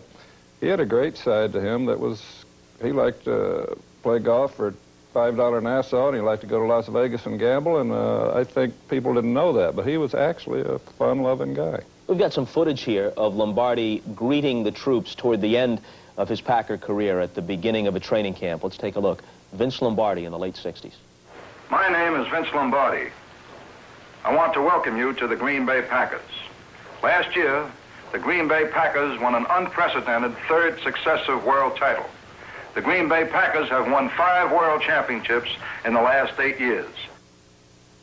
Was that a typical Lombardi address, or was that watered down for the cameras? I think that was watered down because, I tell you, he was the most inspirational coach, of course, I probably up to that time, and maybe still, but when he gave a speech, I've actually seen in big games when, you know, when he said, all right, let's get out and get them, I've seen guys run through their locker, push the door down the wrong way. You know, he had that kind of effect on people, and I think that's the reason he won 5 world championships. Is it true that the key about Lombardi was not so much his skill as a tactician, although obviously he excelled there, but his ability to make people play beyond the potential they thought they had? I think so, and I think we called it coaching by intimidation. He did intimidate some of the people and made them play better than they really were. And I think if you look at guys like Fuzzy Thurston, Jerry Kramer, they went out and played better than maybe they were capable of, but that's the kind of coach he was. Let's turn to the Hammer here. You guys represent the AFL against a team that's already legendary, the Packers. It's the first Super Bowl. Well, nobody gives you a chance. It was really the only Super Bowl. I think that was the Super Bowl. What we see now is an image of the Super Bowl. There was the best of the American Football League against the best of the National Football League. You don't, today it's the AFC and NFC. I think that was the only Super Bowl. And what was the feeling? You guys representing the upstart league, what was the feeling coming in? Well, you know, when you're asking me, you're talking to an individual, because I didn't think like the other guys. I thought like Fred Williamson. I had seek and destroy on my mind. They, you know, to me, I was the villain of the Super Bowl. Don't talk to the press. So I was the Pied Piper. They followed me around because I was the only guy talking to the press. I mean, Green Bay Packers meant nothing to me. Boyd Dowell meant nothing to me. Max McGee, who was Max McGee? I mean, I could cover Max McGee in my mind. I mean, whether or not I could or could not was totally unimportant. This is how I felt about the game. Meanwhile, the coach is saying, be quiet. You're going to make them angry, and you're going to fire them up for this game. And I said, hey, we didn't sneak into town. They know we're here. We came in a big jet. It made a lot of noise. They know we're here. So I was the villain, man. I was the Pied Piper. So everything I did was wrong and right at the same time. Did he make you guys angry? Well, I'll tell you, we had a lot of fun with it because he did, you know, Vince jumped on that immediately because Freddie came out as the hammer, and I'm going to bust up all these helmets. And, you know, those helmets are pretty hard to break, but I think it added something to that game, really, and Vince took a big hold on that. Who was it who hit you and put you out of the game? No, that's wrong. It's another person. That didn't happen to me. Well, let's watch.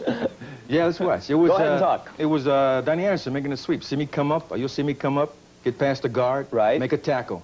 My knee, his knee hit me on the top of the head. That was Anderson. Now I'm embarrassed. I'm down. You know who got hurt? I saw this later. They went crazy. The Green Bay Packers jumping up and down, said, they got the hammer, they got the hammer. So I was embarrassed. I was down, and I was embarrassed, and I didn't want to get up, and they said, get up, and I said, I'm not. If you want me, I'm not going to stagger off this field. I'm not going to wobble off this field. If you want me off the field, carry me. And they carried me, and they dumped me on the sidelines. I jumped up and waved at my fans and let them know I was all right. It was only 14-10 Packers at the half, as I recall, although they went on to win 35-10. And a few years later, the Jets and then the Chiefs in Super Bowl IV beat the NFL representatives. Right. How close were you guys at the very beginning? Was it closer than those scores indicated? Yeah, we were in the game all the way. I think that you're not going to change our game plan because we have this big game. We're going to do everything that brought us here. We're not going to change our play. We had more plays. We had more new plays than we had old plays. I mean, not to say anything against Stram's coaching, but you know, they were playing Otis Taylor 12 yards deep. And I said, well, you know, you take 10 passes, 10 yards deep, you got 100 yards, just score a touchdown. They kept trying to go long on Herb. When Herb was playing 12 yards deep. And I said, why? Why are you throwing these short passes, these long passes? And he said, sit down. So McGee could become a hero. 15 seconds here, 2 quick questions. Did you feel you were much superior to the Chiefs and then the Raiders in those 2 Super Bowl games? No, I don't think we thought those 2 teams were very good. We thought the rest of the league was not up to par, but the 2 best teams that we played were very good teams. They had a lot of all-pro players there, but with Vince Lombardi, we had the best of it. And your latest project on the silver screen, I know television is too small to contain your compelling personality. It's the big screen that's required. Thank you for saying that, because if I said that, they would take offense to that. My next film is The Messenger is coming out. I'm eliminating dope pushers on the street vigilante style, and then I'm off now to Rome to do one called Black Cobra. And a King Cobra jacket adorning the body of the Hammer. Understated and modest as always. NFL 86 halftime activities will continue. The Broncos have a 10-point halftime lead after trailing Cincinnati twice in the first half, and Trumpet has been shutting down those Bengal big plays, which Cincinnati got early. That's really keyed Denver's go-ahead. Those 10 big plays result in 182 yards. But the problem with the Bengals in the first half, 2 glitches against a great team. They take advantage of it. The Broncos had a 3rd down and 6. Defensive lineman Scout jumps off sides. They catch him. The Broncos come back and convert the first down. Jackson scores. Then Ray Horton fumbles the punt return, and Sammy Winder goes in to score. That's all Denver needs. Well, right now, Denver with a 10-point lead to start the 3rd quarter. The pressure building on Cincinnati as Cleveland was an overtime winner today. And right now we're ready to kick it off as John Elway's on the sideline, but he'll be in there shortly, firing the ball again, having a big day with 3 touchdown passes in the first half.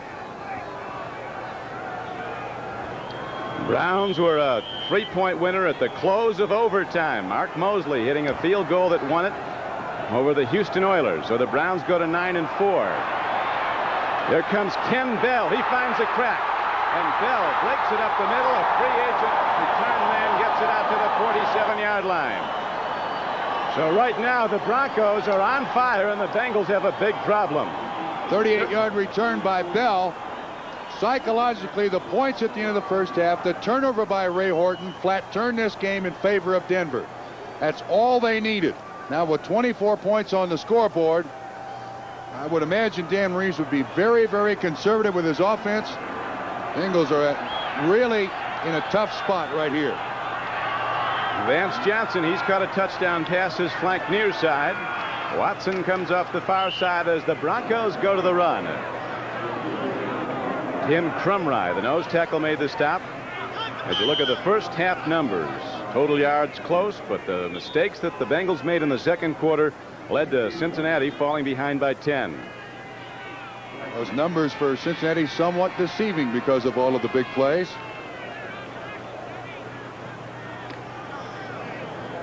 Bengals going with Eddie Edwards and Ross Browner, two former #1 draft choices, are at defensive ends. Crumry, the nose tackle. Emmanuel King on the outside looks like he's ready to blitz, but a pitch back comes near to Wilhite.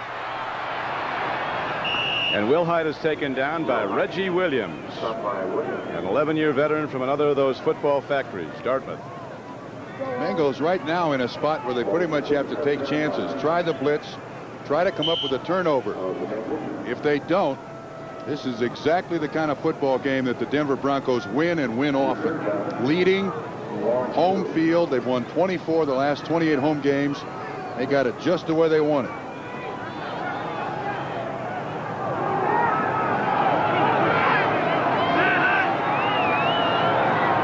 Elway sets his big tight end Orson Mobley out wide to the left. Mobley running a downfield pattern. Here's a throw to Wilhite underneath, and he's ahead for a Bronco first down to the 42-yard line of Cincinnati. Well, I'll tell you, somebody, I think Sammy Winder got away with one. He tackled Reggie Williams. Wilhite, a splendid receiver, very quick. He just stands there and waits. Now watch him make that first guy. He tries to get by that first tackler. Barney Bussey makes the tackle. Denver does that all over the field. Just dump it off and have great athletes break tackles, turn them into big games. Elway just his fourth season, ready to break all the passing records this year. Completion record of Craig Morton will fall soon. Screen. Another screen near side to Wilhite. Reggie Williams with a good play in the open field stops the play for on a make it now second down and 12 play, and Wilhite is again slow to get up. Read very well by Reggie Williams. He drops back in coverage. Now number 70, Dave Sutter, the offensive tackle, comes out, tries to block Williams. And Williams fights it off and is there to make the tackle. One of the few times the screen's not worked today for Denver. This is a half roll right. Elway sneaks a pair. Wilhite sneaks a peek. Loss of 8 yards.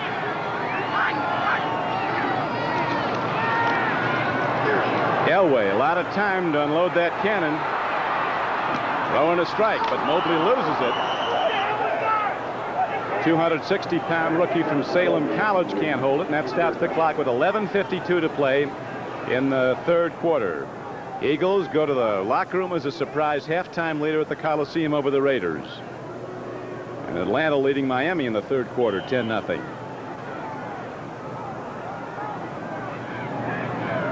This game went back and forth. Broncos scored first, 3-0, Carlos field goal. Then the Bengals came back on the ensuing drive and took it in on a 20-yard touchdown run by Wilson. They led 7-3. Broncos led again 10-7. Cincinnati led 14-10, but since then, Denver has been in command and leads by 10 now, 24-14. Elway, so dangerous on the run, and there he goes. Bailing out. First down. Standing salute for John Elway as he runs it for 13 yards when there was no receiver open. Last week against the Giants, he ran for a career-high 51 yards. He's got all kinds of time here to throw. Emmanuel King, number 90, almost gets him. He looks to that first down marker, and a nice slide forward, keeping the drive alive. Elway, the lead pick in that famed draft of '83. Well, it wasn't the Broncos who drafted him. You remember it was the Colts, the Baltimore Colts then, who traded him. Traded signing rights to Denver. second pick that year was another great one, Eric Dickerson. Winder takes the ball inside the 30-yard line down to the 28. Well, I'm telling you, if the Denver Broncos don't turn the ball over, and they have had that problem in the last 6 or 7 weeks, but if they don't turn it over the rest of the game, this game is over. This Bronco offense can just nickel and dime, and with Elway's athletic ability can get you out of a trouble spot with that 13-yard run extending the drive. Long second half for the Bengals. David Studdard and Ken Lanier the tackles, Keith Bishop and Paul Howard the guards, Billy Bryan, the veteran center for Denver. Another throw and a catch. This time Clarence Kay holds on, and he's down to the 10-yard line. Clarence Kay comes in the game and makes the reception. Had the flu this week. Is back and healthy. You can see he's kind of winded.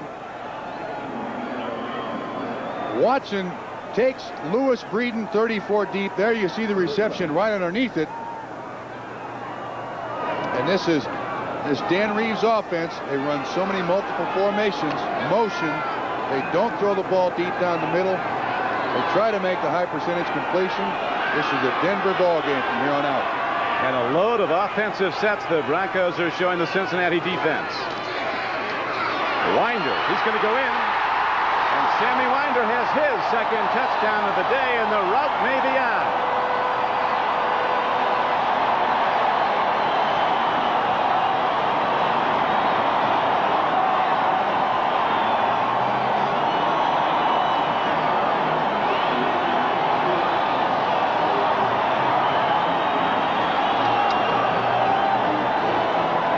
Excellent pull by Howard and Lanier, 60 and 76. There's basically no one there. Desperation try for a tackle by Joe Kelly, but this is absolutely Denver Bronco football. They have taken over the game, and really that fumbled punt turned it around. They scored right after that to extend their lead to 10, and they've dominated since. Carlos with the extra point, and the Broncos extend their lead to 31-14. We'll be back with the Denver kickoff after this. Sam White's and the Bengals in trouble now, Trump, as they're down 31-14. Denver making it happen fast, getting the third quarter kickoff. Bell ran it back 42 yards, and then the Broncos were quickly in the end zone 9 plays later from 55 yards out on an 11-yard run by Winder. Joe Collier on the sideline pacing it. He has put this Denver defense together that was closing down the Bengals. Everybody on the Denver team inspired now as the defense comes out to try to shut down Cincinnati again. Bengals led twice in this game, but they got to go to the all-out passing game now. Which sends Denver in their all-out passing defense. Pressure. Sison not had a bad day in the first half. Bengals have had 3 straight 400-yard offensive days coming into today. Eddie Brown comes to the near side. They've closed him off. Louis Wright, a 5-time Pro Bowler, across from him at the lower portion of the screen. Throwing a strike. Collinsworth, free ball. Hundley made the hit.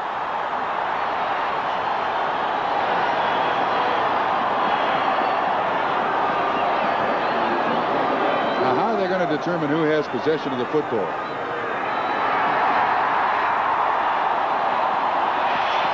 Pointed yet. Greg Cragen's walking around with it, the nose tackle. I have not seen the officials point possession yet. Now they give it Jerry Marquardt, the referee.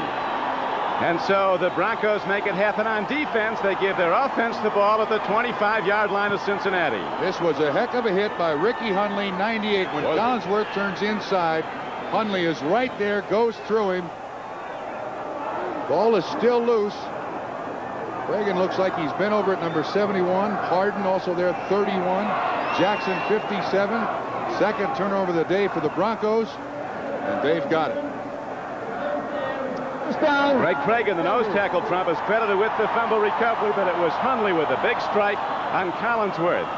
He's giving away about 60 or 70 pounds to Hundley.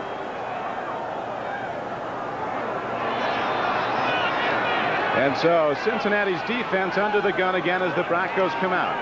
first down and 10 at the 26-yard line.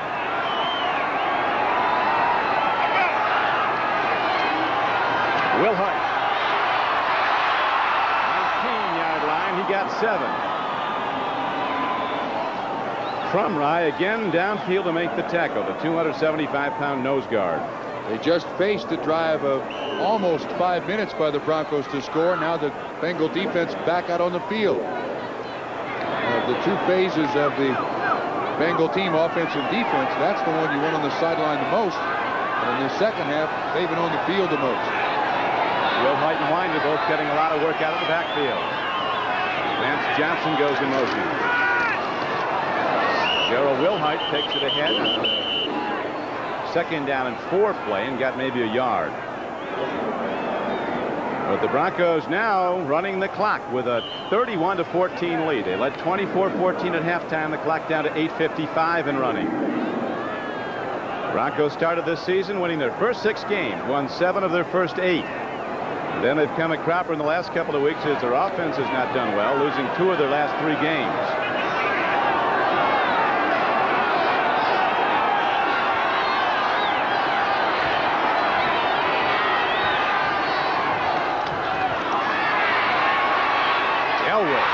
Prone ball and a good catch by Wilhite, who's down to the 16-yard line. Carl Zander hit him. Wilhite taking a beating, but coming back for more. Just enough for a first down, Don. Excellent call. Very high percentage play. The running back simply goes down, feels where that yard marker is, turns around, and Elway hits him. 31-14 lead, and they boo it because they didn't get a lot of yards. Not a bad call, though, actually. Try to spread the defense out. Try to pop Winder up through there. Just a good tackle by Carl Zander for very little gain. Now, this is where Denver is most dangerous. Third down and long yardage. The only guy you don't account for in the defense is the quarterback. And Elway's had a couple of big runs for first downs today.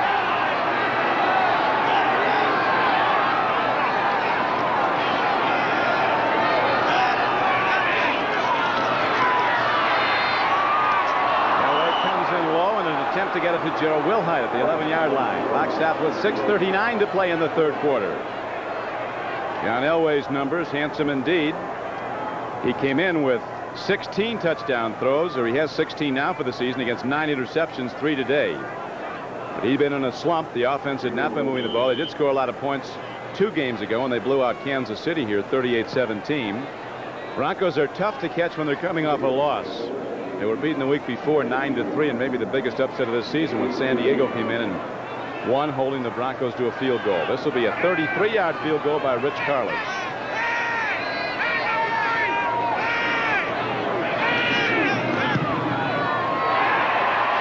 Everyone is going right today for the Broncos as they extend their lead to 34-14. The Bengals will try again when we come back to Mile High. Don Craigie with Bob Trumpy back at Mile High Stadium. Big games can turn on one mistake. This one has. That fumble punt by Ray Horton, and now the Broncos have run off 24 unanswered points. It's come down to mistakes by the Bengals that allowed the Denver Broncos to get in the position they're in. And with their defense, with Joe Collier and the pressure they'll put on Cincinnati, you can just head for home right now. I don't think Cincinnati, there is any way they can get back in this football game, unfortunately. Awful tough to throw the ball on Denver when they've got the rush on and you have to throw it. McGee takes a tremendous strike. Woodard, 52, a backup linebacker, came down, made the head-on pop as McGee, going full speed, was knocked backwards. The emotion is gone from Cincinnati. They helped. They kind of gave it to the emotion to the Denver Broncos, and now the Broncos are taking advantage of it, really popping them. Last pass, of course, completed by Esiason, fumbled by Chris Collinsworth, and pretty obvious why the score is what it is. The Bengals came in a very optimistic team. They would win this game. Right now they're in deep trouble. Here's a home run ball, and Eddie Brown slowed his head, and it's picked off by Louis Wright. Louis Wright picks it off, his 3rd interception of the season. They give the Louis cry, and one of Cincinnati's best players, although he hasn't been today, they haven't gotten the ball to him. Eddie Brown limps off. And you're right, Eddie Brown slowed down. He saw the double coverage, didn't think Boomer Esiason would throw it his direction. Boomer did. First interception of the day by the Broncos, but the third turnover. Ball should not have been thrown. Double coverage. Trying to get it in one play. Louis Wright comes up with the interception. And so far, the Bengals' possession in the third quarter, now about 36 seconds. He's been doing it for a long time here in Denver. The #1 draft choice of the Broncos back in 1975, Mr. Wright. Now, Elway at the controls again as Denver looks to pile it on, leading by a 34-14 count. Gene Lang cutting back is cut down to the 31-yard line. Congratulations, Louis. Thank you. That was a pretty easy pickings. He was back there playing almost the center fielder. Sometimes quarterbacks try to do too much, and in that situation, that's exactly what Boomer did.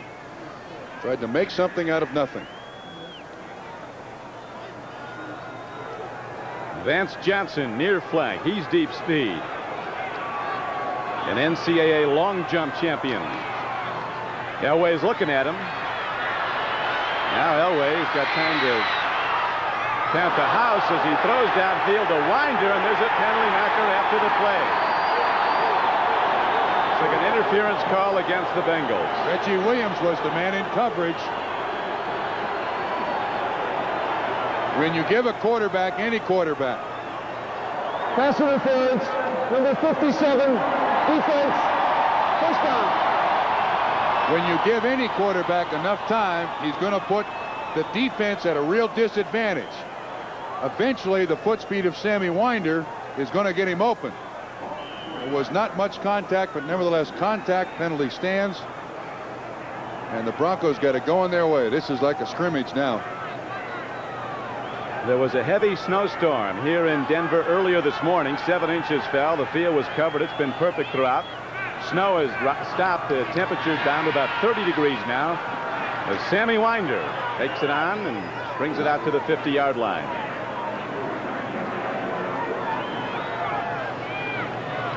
Right now, I think, Trump, the Bengals are pretty well spent defensively. I don't know if it's psychological when you come to the Mile High City, but a lot of teams lose their gusto in the second half. Well, think what's happened, though, in the second half. The Broncos come out, go score. The Bengals come out, complete a pass, it's fumbled. Defense comes out again. Offense comes back out, throw an interception. Defense comes out again. Yeah, it's going to wear them out in a hurry.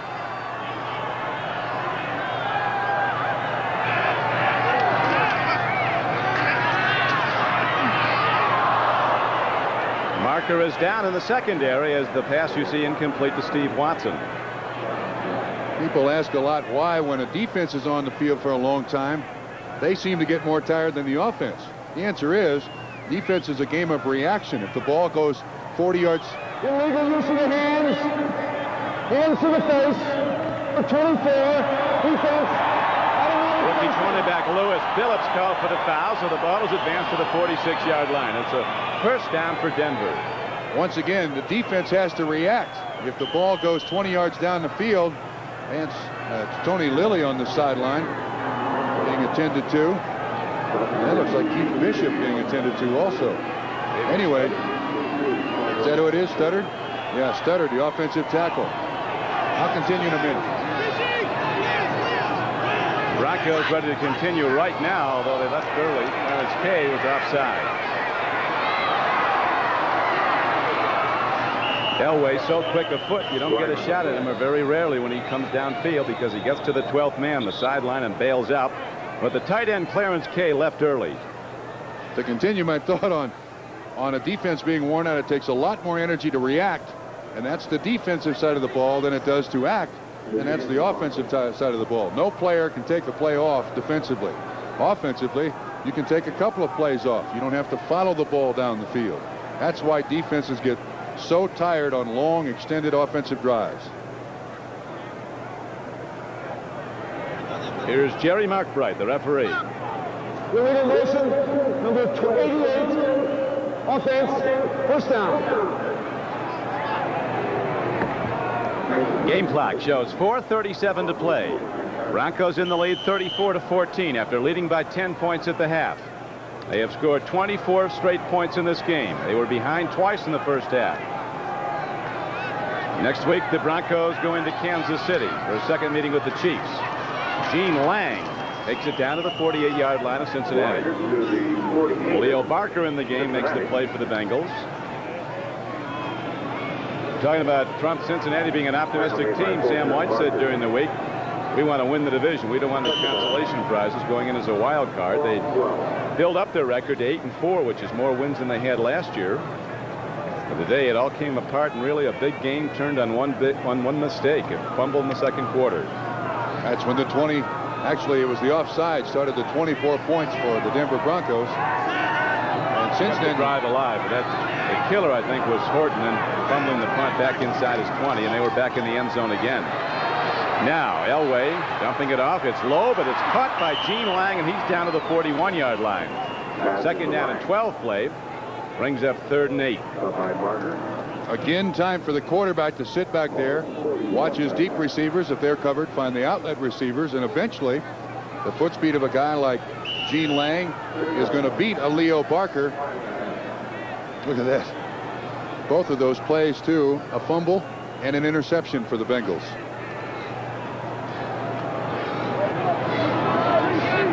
Watson on the right flank. And Vance Johnson, or Mark Jackson, now comes to the near side.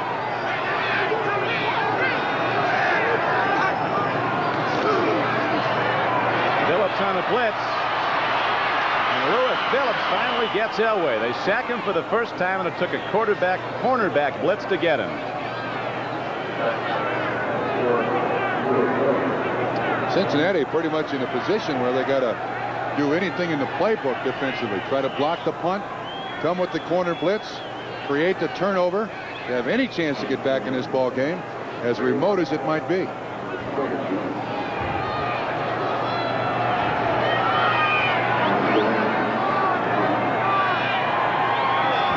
Now Ray Horton goes back as Mike Horan's ready to punt the ball. The new punter for the Broncos.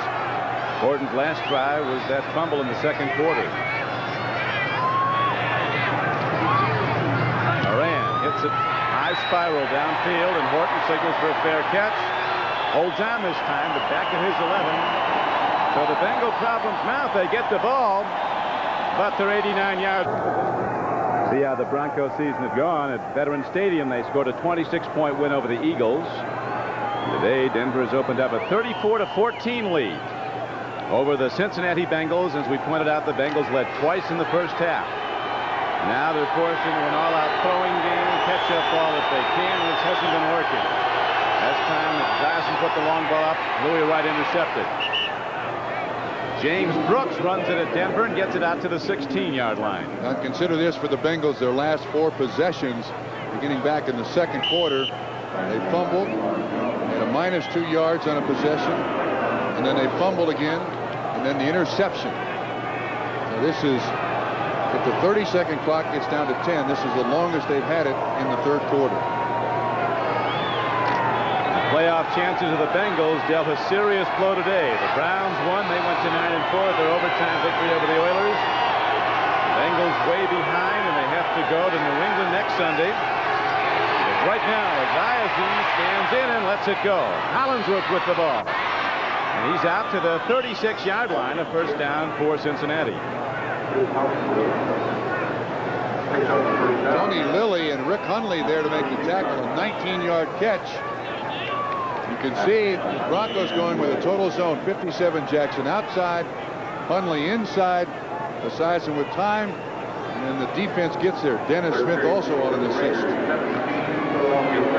Hollinsworth, a very reliable player. He went to the Pro Bowl 3 of his first 4 years in the league, now in his 5th season. Wilson, a quick back from Oklahoma, gets across the 45-yard line. It's another Cincinnati first down, and they stop the clock with a minute to play in the third quarter. The Broncos more than willing to stay back, not take chances, just play that total zone. The earlier scores today, a couple of overtime games. The Bears and the Browns were overtime winners.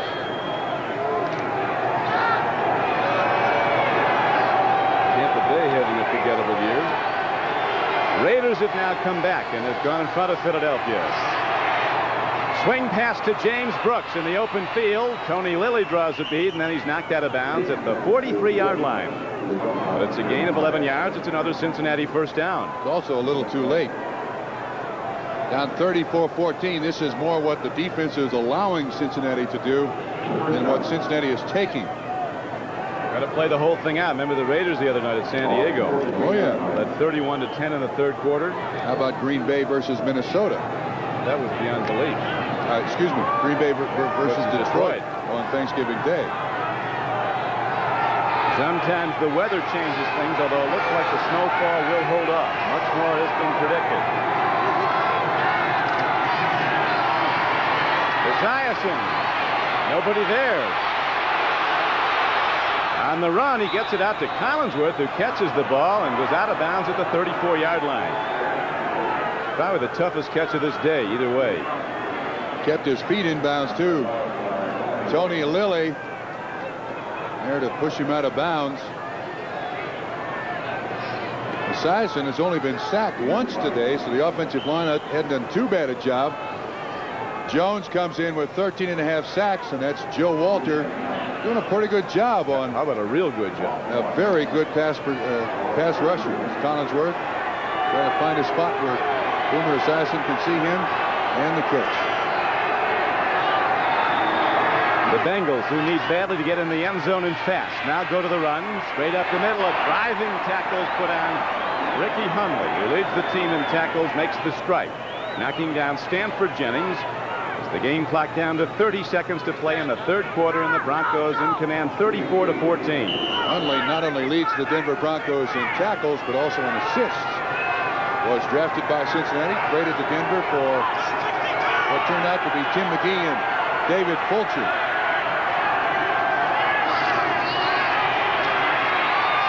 Throwing a catch to McGee. He is down to the 26-yard line. Gain of 6 yards on the play. There have been a lot of wild endings over the years here in Denver. One year the Bills of Buffalo came in, led Denver at halftime 38-7. Big snowstorm, and the Broncos scored 31 points to tie it. The trenches. We'll be right back after these messages from your local station. That time of possession, almost all of the third quarter for the Denver Broncos. That's been the difference. They don't pay off on total yards, though.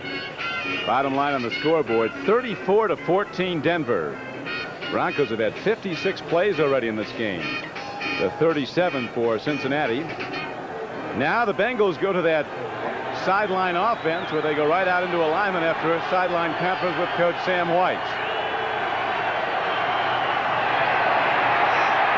James Brooks in trouble as big Kyle Mecklenburg throws him down. This telecast is presented by authority of the National Football League and is intended for the private use of our audience. Any rebroadcast or other use of this telecast without the express written consent of the Denver Broncos and the National Football League is prohibited. Got some confusion. Esiason's trying to go up the line of scrimmage, and White's trying to send players in. We're in the first minute of the fourth quarter. Throwing a catch to Collinsworth as he is down inside to the 7-yard line. So the Bengals making some stuff happen, and they need a lot more to get back in this. Again, Esiason rolling against his arm to the right side. Collinsworth just trying to find a spot back in there in the defense. He gets kind of lost. There's Mark Haynes, 36, and Wilson there, along with Lilly to make the tackle. First and goal, Bengals. First and goal it is. Dave Remington, the center. Montoya and Kozerski, two huge guards. Munoz and Walter, the tackles. They're even bigger. Crowd starts up, wanting to keep Cincinnati out. Esiason, he's looking. He fires. It's caught and lost by Chris Collinsworth. Had it, and Tony Lilly stripped the ball from him. That is a great defensive play by Tony Lilly. The game started with a big play by Dennis Smith, knocking a pass reception away. This is a sure touchdown. Lilly waits on him. Now watch. Just pulls his left arm away, and Collinsworth can't hang on to it. So it'll be second down and goal from the 7-yard line. Bengals down. They've not scored in a long time since the first half of the second quarter. Cincinnati's longest drive of the game right now. Ziason in trouble. He can go. Defenders wait for him. He fires on the run. It's a touchdown to Collinsworth. And the Bengals come down the field with still 13:20 to play. It is now a 34-20 game. We said it before with John Elway. It's also true with Boomer Esiason. Both are great creators, and if you give a quarterback time, eventually the receiver can find a spot open. Collinsworth, you should see his feet at the back of the end zone. He gets away from the defender. An excellent move. Mark Haynes, 36, I believe, had him. And Collinsworth makes the catch. Big day for Chris. He's caught 6 for 62 yards.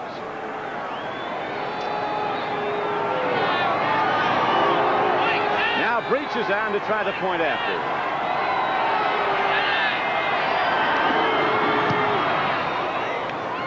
Lazar sharp down the middle, and so the Bengals inch back into it and take the crowd out of the game, at least for now. It's a 34-21 game, Denver. But the Broncos offense gets it in a moment. Momentum was not stopped going forward. We may have a reversal here. He's asking, did somebody blow the whistle? Said, did somebody blow the whistle? He's asking. They're waiting to look. There's the umpire. He's in communication with the replay. The communicator from the replay booth says it will. Might be Cincinnati's ball. It's going to go as a fumble. It's definitely a fumble, we're told, but they're trying to find out if the whistle blew. I don't know how the whistle can blow when he's not down and he's going forward. I think that's inconsequential. If the whistle is blown before, then they don't go to the replay guy. This is what makes the replay system look bad. They're asking afterwards, did the whistle blow? They should have asked before, did the whistle blow? The whistle was blown. Come on. First down. That's poorly handled. He asked if the whistle was blown. He was lobbying for a whistle to be blown. That was a fumble. Saw the ball. He was not down, and he was still moving forward when he lost the ball. So the Broncos get it and hold to their 34-21 lead now. Gene Lang, he pays the price as the Cincinnati defense obviously up after the long drive by the offense that took them into the end zone. Atlanta still leading Miami. The Dolphins go back the other way after blowing out the Jets 45-3. The Eagles are staying right with the Raiders. It's now 24-20 in the third quarter at the Coliseum. And here's what happened on that last fumble. The replay official said it was a fumble. Then the guys on the field said, how about a whistle? Anybody blow the whistle? That's the wrong order. Now Elway dropping to throw. Downfield, he's got a man. Watson coming back at the ball as he's done so many times over the years with Elway. When John's in trouble, Watson comes back and Elway guns it.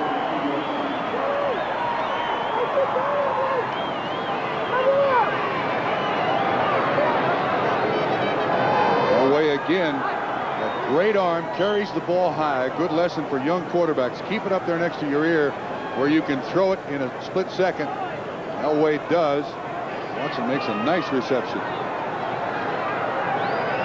Bengals have not gotten a break in this game. Denver has, and the Broncos have capitalized. They lead 34-21. But the Bengal defense now, the intensity level right back up to where it was early in the game. Well, that touchdown helps with 11:44 and ticking to go in the football game. Elway bringing his team in and out of the huddle at his leisure, running clock as much as he can. It's down to 11:30 to play in the game.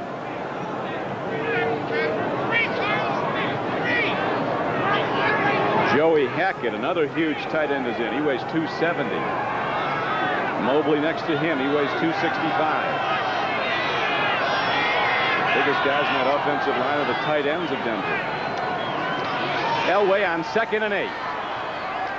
Another good throw. Joey Hackett takes it. That's the 270-pound tight end, a first-year player from Elon, and he's down to the 45-yard line of Cincinnati. David Fulcher slow getting up after he took on that load. 12-yard reception just designed to pick up the first down. Elway's latched onto him. Look at that. You're right, Don. Look at there. There are 3 linemen for the Broncos that don't weigh as much.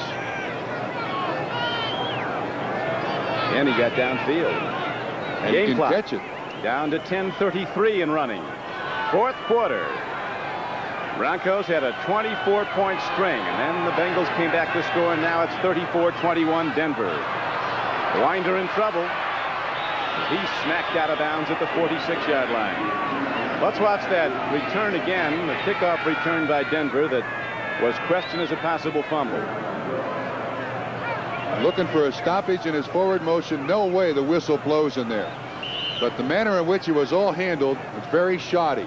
You don't ask second as the whistle blew. You could read Jerry Markwright's lips. Did the whistle blow? That's the wrong order in which the replay system should be utilized. But the play stood. Drive stays alive. Now, 2nd down, and Elway needs over 11. He's in trouble.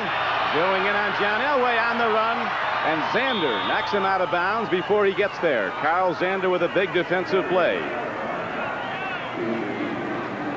Jim Anderson, the offensive backfield coach of the Bengals, stopped Elway from going into the bench. A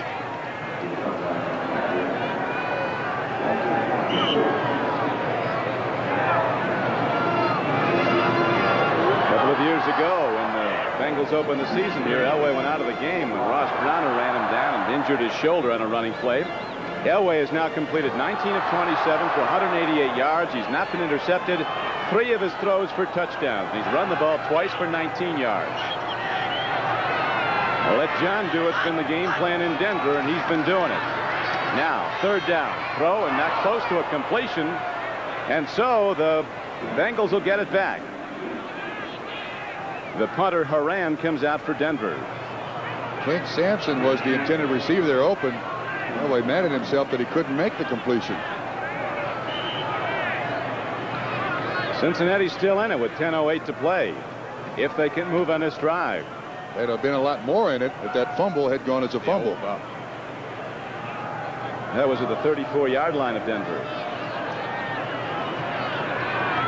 Ray Horton is back. Fair caught the ball twice today and fumbled one of those, which the Broncos quickly turned into a touchdown.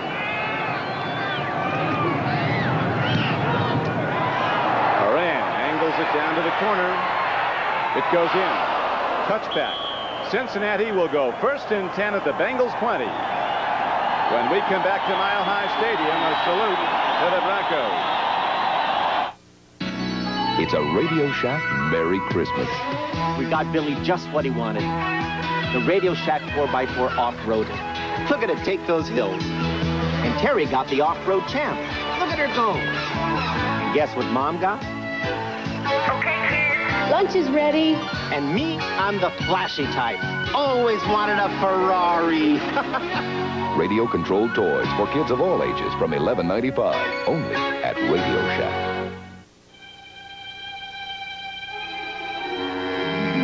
The 35mm automatic one-touch from Nikon. It puts great photography at everybody's fingertips. The Nikon 35mm Action Touch. The waterproof, all-weather, automatic camera that puts great photography at everybody's fingertips. Now here's your burger and... Sometimes brakes can give you a gentle hint that they need a little work. Take it to Midas. Over 4 million people have trusted their brakes to Midas. Good price, good guarantee. We won't break you. Whoops. Take it to Midas. Whoops. Huh? Take it to someone you trust. On 1986, Democrat Jim Wright, he's shrewd, hot-tempered, and the next Speaker of the House. Join Roger Mudd when he tangles with this tough Texan, Tuesday on 1986. Don Quickie with Bob Trumpy back at Denver. The Broncos have not turned the ball over in this game, but they almost did. Yeah, I thought on that kickoff return, the manner in which it should be handled is that if you blow the whistle, you don't go to the replay official. Here you can see Ed Brady strips the ball from Kevin Bell. That is definitely a fumble, but the crew, I think, now around the NFL are using that whistle to stop the overturn of some plays. Throw and a catch as again the underneath passing game of Esiason and the Bengals moves the ball. And you mentioned that the Broncos have not turned the ball over today. They also have had just 2 penalties. They have played almost a perfect football game. 9:54 to play. And as they get out of bounds, you see Boomer Esiason, first Bengal quarterback to get 3,000 yards passing in consecutive seasons. He was the #2 rated passer in the entire league last year. Big, strong-arm left-hander from Maryland. In his 3rd year, he was the first quarterback pick, even though he came in the 2nd round of the Bengals. Another throw and catch, Brooks. And again, they used the sideline to stop the clock. 9:47 to play. First down throw, and they got 9. Atlanta still in command of favored Miami down at the Orange Bowl, and the Raiders holding on to a tight lead over the Philadelphia Eagles. Still in the 3rd quarter at the Coliseum. Starting today, the Raiders, who'd won 8 of their last 9, were just 1 game behind Denver in the AFC West. We got a couple of courts low.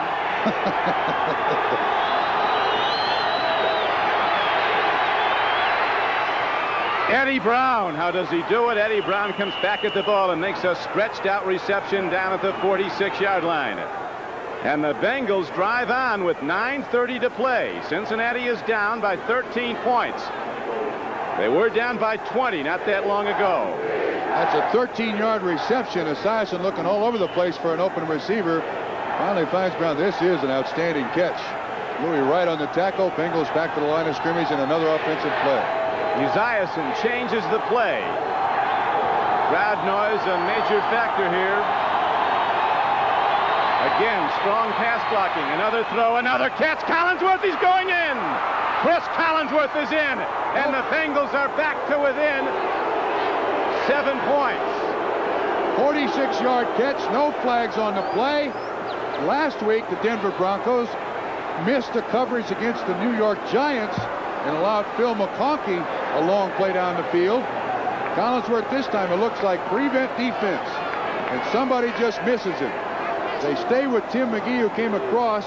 Looked like Dennis Smith, 49, was on the ground. Foley was the closest man to him. What a comeback. Trump, I'm glad we didn't go home when you called this one over. What a comeback. And the Broncos have not turned the ball over. Not turned the ball over. As you pointed out, only 2 penalties against them. Now Jim Breach can bring the Cincinnati Bengals back to within 6 with still almost 9 minutes to play. A stirring comeback by the Cincinnati Bengals. The extra point is up and good. As that time it took the Bengals barely a minute, 61 seconds to go 80 yards. Collinsworth on the payoff in for a second time. Away starts to fire on first down. And the big man, Mobley, the tight end, comes down with the ball. Orson Mobley, a house of a tight end. Charles Zander on the tackle. It was just almost a hitch pattern by the tight end. Good enough for a first down. Boy, you get it in the hands of that guy. He's difficult to bring down. Denver, when the Broncos have been on defense, has done an excellent job at jamming the Cincinnati receivers. But now here in the 4th quarter, the veteran Chris Collinsworth has been running free in the Denver secondary, and Esiason's been getting him the ball. The last time for 46 yards and a touchdown. Whoa. On first down, the carrier is Waffle. Sammy Winder hit hard. Now a penalty marker comes in after the play. Jim Scow made the tackle.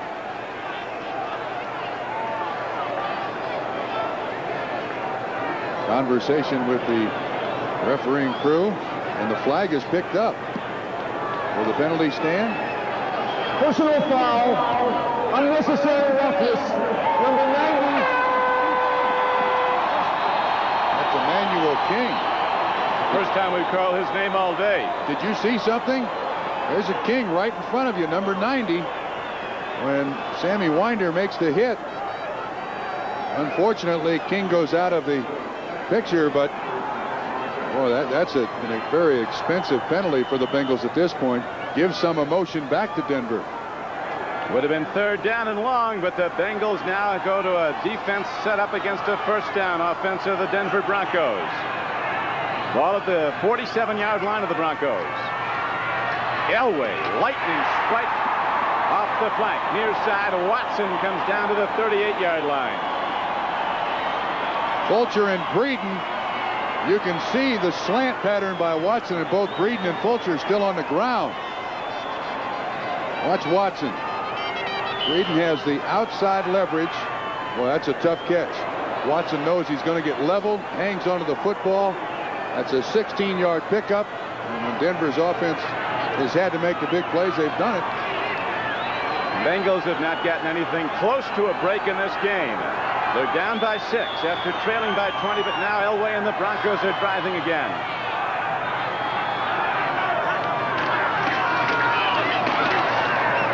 Lang up the gut, right to the 34-yard line.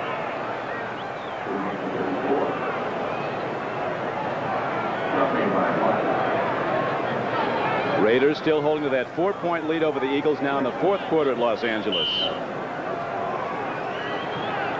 Broncos using a lot of clock. Emmanuel King with a personal foul call. It might be critical in the outcome of this game. It kept the drive downfield for Denver, gave them a first down, and now the Broncos have driven down to the 35-yard line. Field goal would give them a 9-point lead. Elway screens it off, incomplete. Eddie Edwards was coming on the rush, 73. Tipped the ball. Almost stuck in his face mask, Don. They were trying to set it up to Wilhite, it looked like.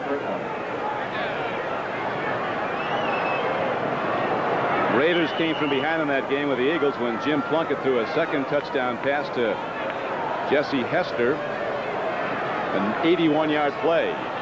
Raiders holding to a 24-20 lead. Now 3rd down for Elway and the Broncos. They need 7. 34-28 Denver. 6:13 to play.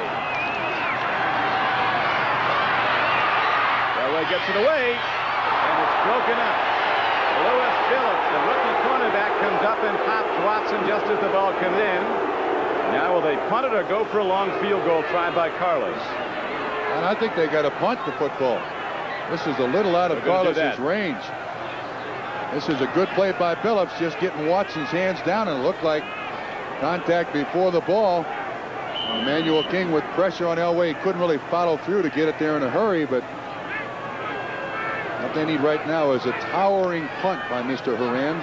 Mike Horan punting for the Broncos for the first time. Has had 4 there today. None have been returned. Ray Horton is back again. 6:06 to play in the game. The Bengals are going to get the ball back, trailing by 6. Horan angling near side. It'll go in.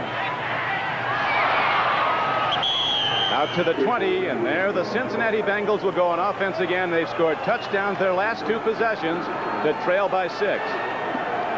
Bengals have a tough one next Sunday. They go to Foxborough to take on the Patriots, who today won by a point at New Orleans to win their 7th straight game and tie the Jets for first in the AFC East, both at 10-3. The Cleveland Browns, who are right now the leader in the AFC Central, having won today at 9-4, their record. They go into Buffalo to play the Bills. That will not be easy for the Browns. Denver goes to Kansas City. The Chiefs always tough at home. Right now, that Rocky Mountain Thunder, the foot stamping, starts up at Mile High. Esiason looping it long. Downfield, he's got Collinsworth again out to the 43-yard line. And Collinsworth gets out of bounds with 5:53 to play. A 23-yard gain. That's his 8th reception of the day. For some strange reason, the Denver Bronco defense has just gone to sleep here. 138 yards. We take away the turnovers by the Bengals, and they're right in this football game. They're right in it anyway. They come back and win this football game and keep it close. They got newfound respect from me. McGee, a super fast player, is on the near flank. Collinsworth at the top of your screen. Stanley Wilson breaks it and goes out of bounds at the 46-yard line. Running ahead, they're going to spot him out. Very close to a first down. Might be just a foot or so short of one. A 9.5-yard gain by Wilson, who scored the first touchdown of the day on a 20-yard bust up the middle. Tony Lilly finally on the tackle to get Wilson out of bounds. This is so unlike the Denver Bronco defense. In the first half, you can see Dan Reeves saying, what are you doing to me here, Joe? The big plays again have been the reason the Bengals have gotten back in this game. They were the reason that they were so close in the first half. Dan Reeves yelling out to his defense to get it together. Right now, the Cincinnati Bengals moving virtually at will through the Denver defense with the passing game. Cincinnati had to go to an all-out passing game. They were trailing with the Bengals in the fourth quarter, 34-14. Randall Cunningham has just thrown a 10-yard touchdown pass to Mike Quick of the Eagles. And with 11:35 left to play at Los Angeles, it is the Eagles 27, the Raiders 24. Tell you one thing about this Bengal football team, certainly shown its character in this second half, have they not? They really have. It's cold in Denver, but wind is not a factor. It's colder for Denver right now than it is the Bengals. Second down, less than a yard for Cincinnati. Bengals down by 6 with 5:48 to play. Wilson again, and Stanley Wilson gets out of bounds again down to the 36-yard line. Mecklenburg ran him out, but all of a sudden, when the Bengals were seemingly out of this game, somebody hit the go button and they've taken off. On that time, they caught the Broncos in a blitz. Collier trying to disrupt the Bengals offense as best he possibly could, and they run the play to the corner. And you see Joe Collier. He's giving his signals. Ahead. Oh. When they're up by 20, he's nervous. One of the best in the business at his specialty, coordinating the defense. But the defense is not in sync right now. The Bengals are moving the ball and quickly through Denver. Eddie Brown in motion. Eddie Brown incomplete. Brown looked out. Zias went up the middle. It'll be second down and 10. And the Bengals have gone over 400 yards total offense today. That's the 4th week in a row against Minnesota, Seattle, the Oilers, and now 417 against the Broncos. The other 3 were all wins to get the Bengals to 8-4. Right now, the Bronco defense has got to be thinking, wait a minute, what can we come up here with? Because that time, even though Esiason threw it to the wrong side of Eddie Brown was open. They're not covering him for some reason right now. Does White send all the plays in? All of them. Every one of them. Although Esiason has a choice, he can run audibles. Crowd noise intense for Esiason on second down and 10. A blitz. A looping ball downfield. It is almost intercepted. They were going to Collinsworth, but Steve Wilson got a hand on the ball. Hyman Cannon against a full blitz. Just hoped that Collinsworth would run under it. Wilson doing a good job defending. And you ask about all the plays coming in from the bench. This is obviously an audible. And I'll tell you, Wilson's not looking back for the football. They could have thrown the flag there on interference, but the replay is not involved in penalties involving interference. So it brings up third down and 10. Obviously, 2-down area for the Bengals. Biggest down of the game so far for Cincinnati. Third down and 10 at the 37-yard line. Bengals down by 6. 5:33 to play. Oh, no. Bad snap. Esiason doesn't get the ball. Looks like a Bengal did get it, but way back at the 41-yard line. Don, the crowd did that. The ball was snapped, and Esiason was looking around. It ends up being a 22-yard loss, but when you run from the shotgun, you always stand a chance that there's going to be miscommunication. See, Boomer's not looking at the football.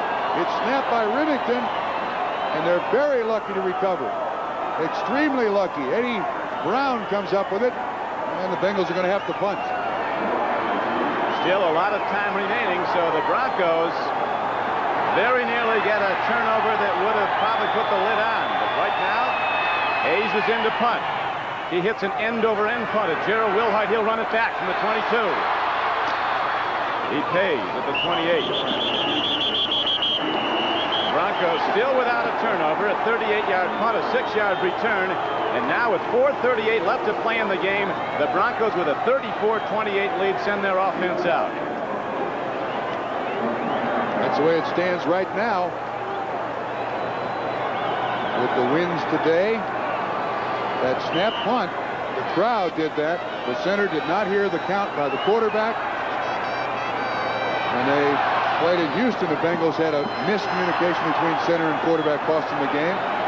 Two teams are in the playoffs officially, both in the National Conference. The Bears and the Skins with their 11th victories today. Handoff to Sammy Winder on a slant. He's out to the 35-yard line where Crumrye drilled him, but Winder gets ahead for a good gain on first down. To those viewers who have just joined us to watch Our House, please stay tuned. Our House will be seen in its entirety immediately following NFL football, except for Mountain and Pacific time zone stations where the program will be seen in its regular time.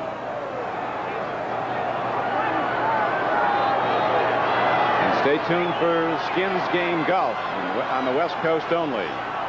Following the NFL is right now Elway with 2nd down and 4, pitches back. Gene Lang.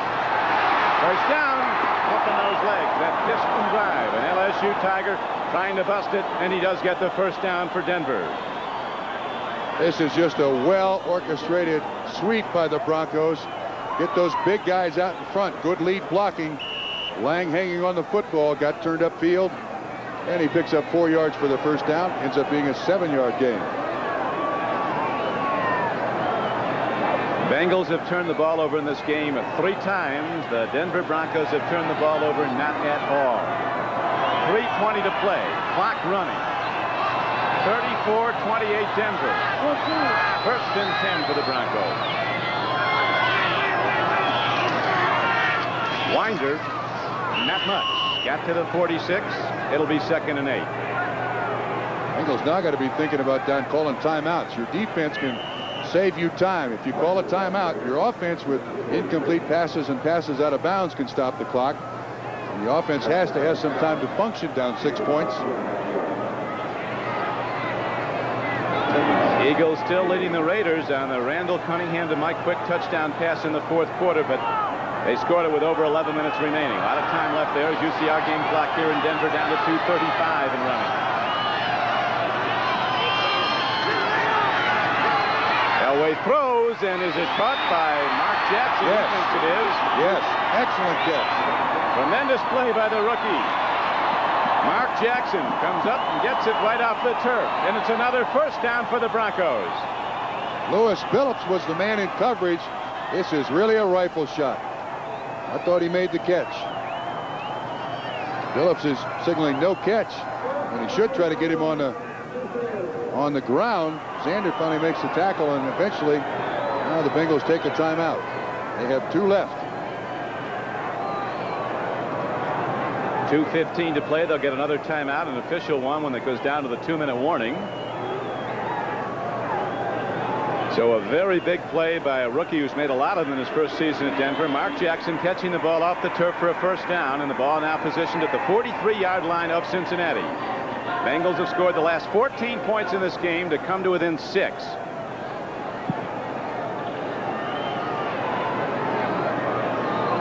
Try to pick up the ball and the catch. Looks like a catch by Mark Jackson. His 4th of the day for 79 yards and his first NFL touchdown. And you mentioned earlier a couple of times that Bengals have gotten no breaks. Hurt themselves. The snap by Remington. The offsides by Scow. The fumbled punt return by Ray Horton. The fumble by Chris Collinsworth. And the Broncos in position here now to have control of this football game again. Pitchers on top of it, and there's been a lot of big plays in the game, and more to follow with 2:15 to play as the Broncos break their offensive huddle with 2nd down and 10 coming up.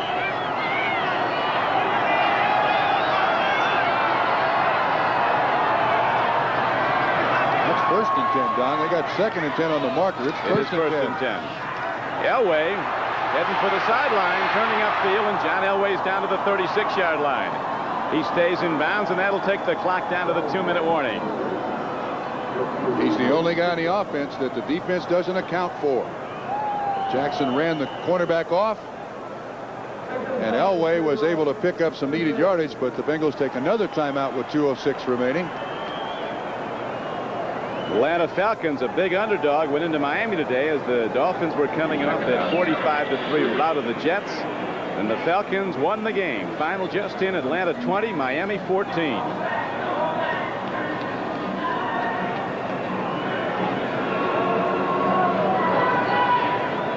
You know, if I'm Dan Reeves, I think I run the same play again. I try to get Elway to pick up the first down. One first down, and if he stays in bounds, I think the game is over. And the Broncos have survived this furious rush by the Bengals. The way they've come back, though, I wouldn't count this one over. Let's shoot the gun. Look for the fat lady, that's what you're saying? Well, the Bengals have shown an ability to go right through the Denver defense here in the second half. And very, very nearly another touchdown throw. The ball tipped away from Collinsworth the last time by Wilson. A look at the final scores today. The Bears go to 11-2 with an overtime victory over the Steelers at Soldier Field. The Rams, an underdog over the Jets. Washington with its 11th victory. Cleveland goes to 9-4 and right now is sole leader of the AFC Central. Indianapolis leading the Vinny Testaverde sweeps, which they have very close behind, which they have since week 3.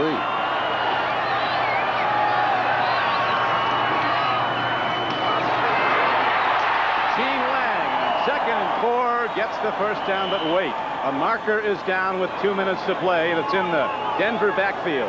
Holding against the Broncos. Dan Reeves is livid. That's the first penalty of the day against the Broncos. Excuse me, 3rd penalty of the day against the Broncos. That's a nutty, though. Holding, number 70, offense, 2nd down. That's on Dave Stutter, the offensive right tackle. They ran the sweep to his side. And the 2-minute warning is announced. 2 minutes to play at Mile High. We've got a lot of football left, though. We'll be back right after this. AT&T, the right choice. The division-leading Rams trail the upstart Bucks 27-24 deep into the 4th quarter. And now LA needs a big play on defense. Should the Rams play a zone to clog passing lanes or blitz the quarterback? What would you do? This is a cover story taking shape for Time magazine, but late-breaking news stops the presses.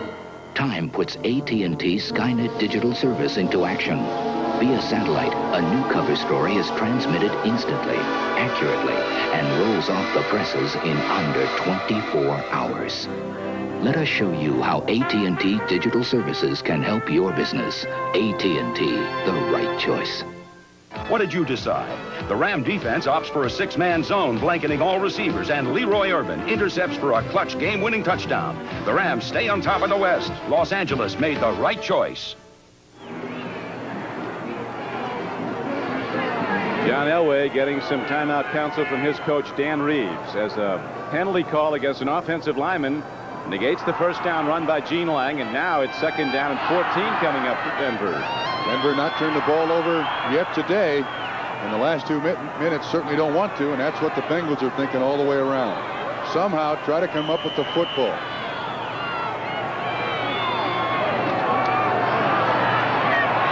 Watson goes wide to the left. Mark Jackson has also made some big plays on the right flank.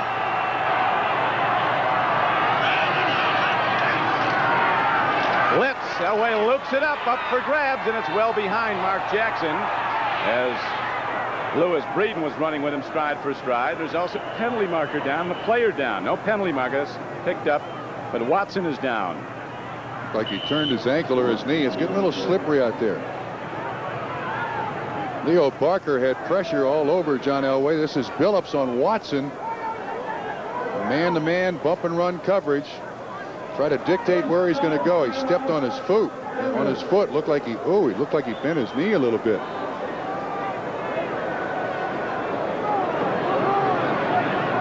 So it'll be 3rd down and almost 14 when we come back to Mile High. John Elway on 3rd down and 14 on a call play, waits, and then runs it up the middle for 21 yards and a first down. Don, it's a design play, a quarterback draw. Watch everybody get out of his way. The offensive line does a great job of getting everybody outside. Bishop takes his man out. Brian does an excellent job as the personal escort for John Elway. Biggest first down of the day for the Broncos.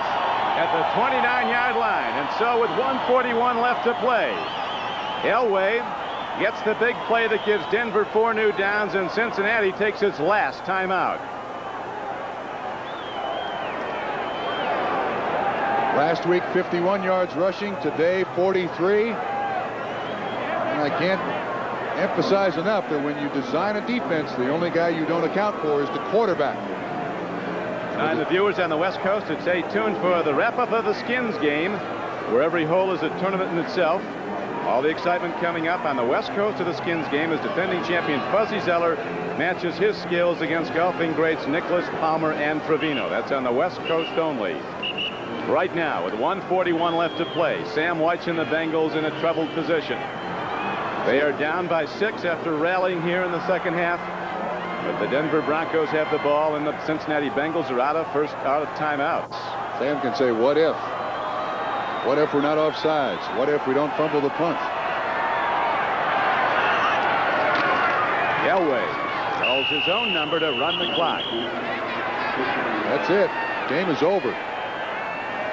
Let's see when they start the 30-second clock. They've got 4 downs. They stop the clock just for everybody to unpile. They'll start it again as soon as everybody's up. There it goes, 1:29. Game's over. Cincinnati Bengals powerless to stop the clock after their spirited comeback in this game. They were down by 20, 34-14. It was seemingly over. But then the Bengals scored on 2 consecutive long drives to get right back in it, got the ball again, and almost hit another score. But the Broncos have put the lid on, driving the ball down the field and running the clock with John Elway on that 18-yard run up the middle on 3rd and long, getting a first down. That'll do it. The Broncos will go to 10-3. And depending on what the Raiders do, they could have a 2-game lead in the AFC West, because at the moment the Raiders are losing to underdog Philadelphia. Of course, with Cleveland's victory today, now the Bengals fall a game back in the AFC Central. Next week they go to New England to play the Patriots. Doesn't get any easier for Cincinnati. And then in 2 weeks they play the Cleveland Browns in Cincinnati. So Coach White's and the Bengals about to go to 8-5. Elway again, knee down, and that'll do it here at Mile High Stadium. Now it's time for the Most Valuable Player Award, sponsored by Budweiser. And today's MVP is John Elway of the Denver Broncos. Budweiser will make a contribution to the United Way on behalf of all the MVPs selected in today's games. John Elway throwing for 3 touchdowns in this game, and Coach Dan Reeves and his owner, Pat Boland. That coat is worth more than my car. And mine. But it's in the books now, and the Broncos win. Elway's numbers, 22 of 34, 227 yards, 3 touchdowns. Hadn't thrown a touchdown since November 2nd. He threw 3 today. Collinsworth for the Bengals had 8 catches for 138 yards. Esiason 21 of 30, 306 yards, 2 touchdowns and an interception. But it was the turnovers that killed Cincinnati. The Broncos played a perfect game. Bengals turned it over 3 times. The Broncos did not turn it over. So now the Broncos go in getting ready to go to Kansas City to take on the Chiefs next Sunday on many of these NBC sports stations. And right now, the final numbers up here at Denver. It is 34-28. Don Cricky for Bob Crumpy. Stay tuned for our house, except on the West Coast and most mountain time zones, where you'll see the Skins game.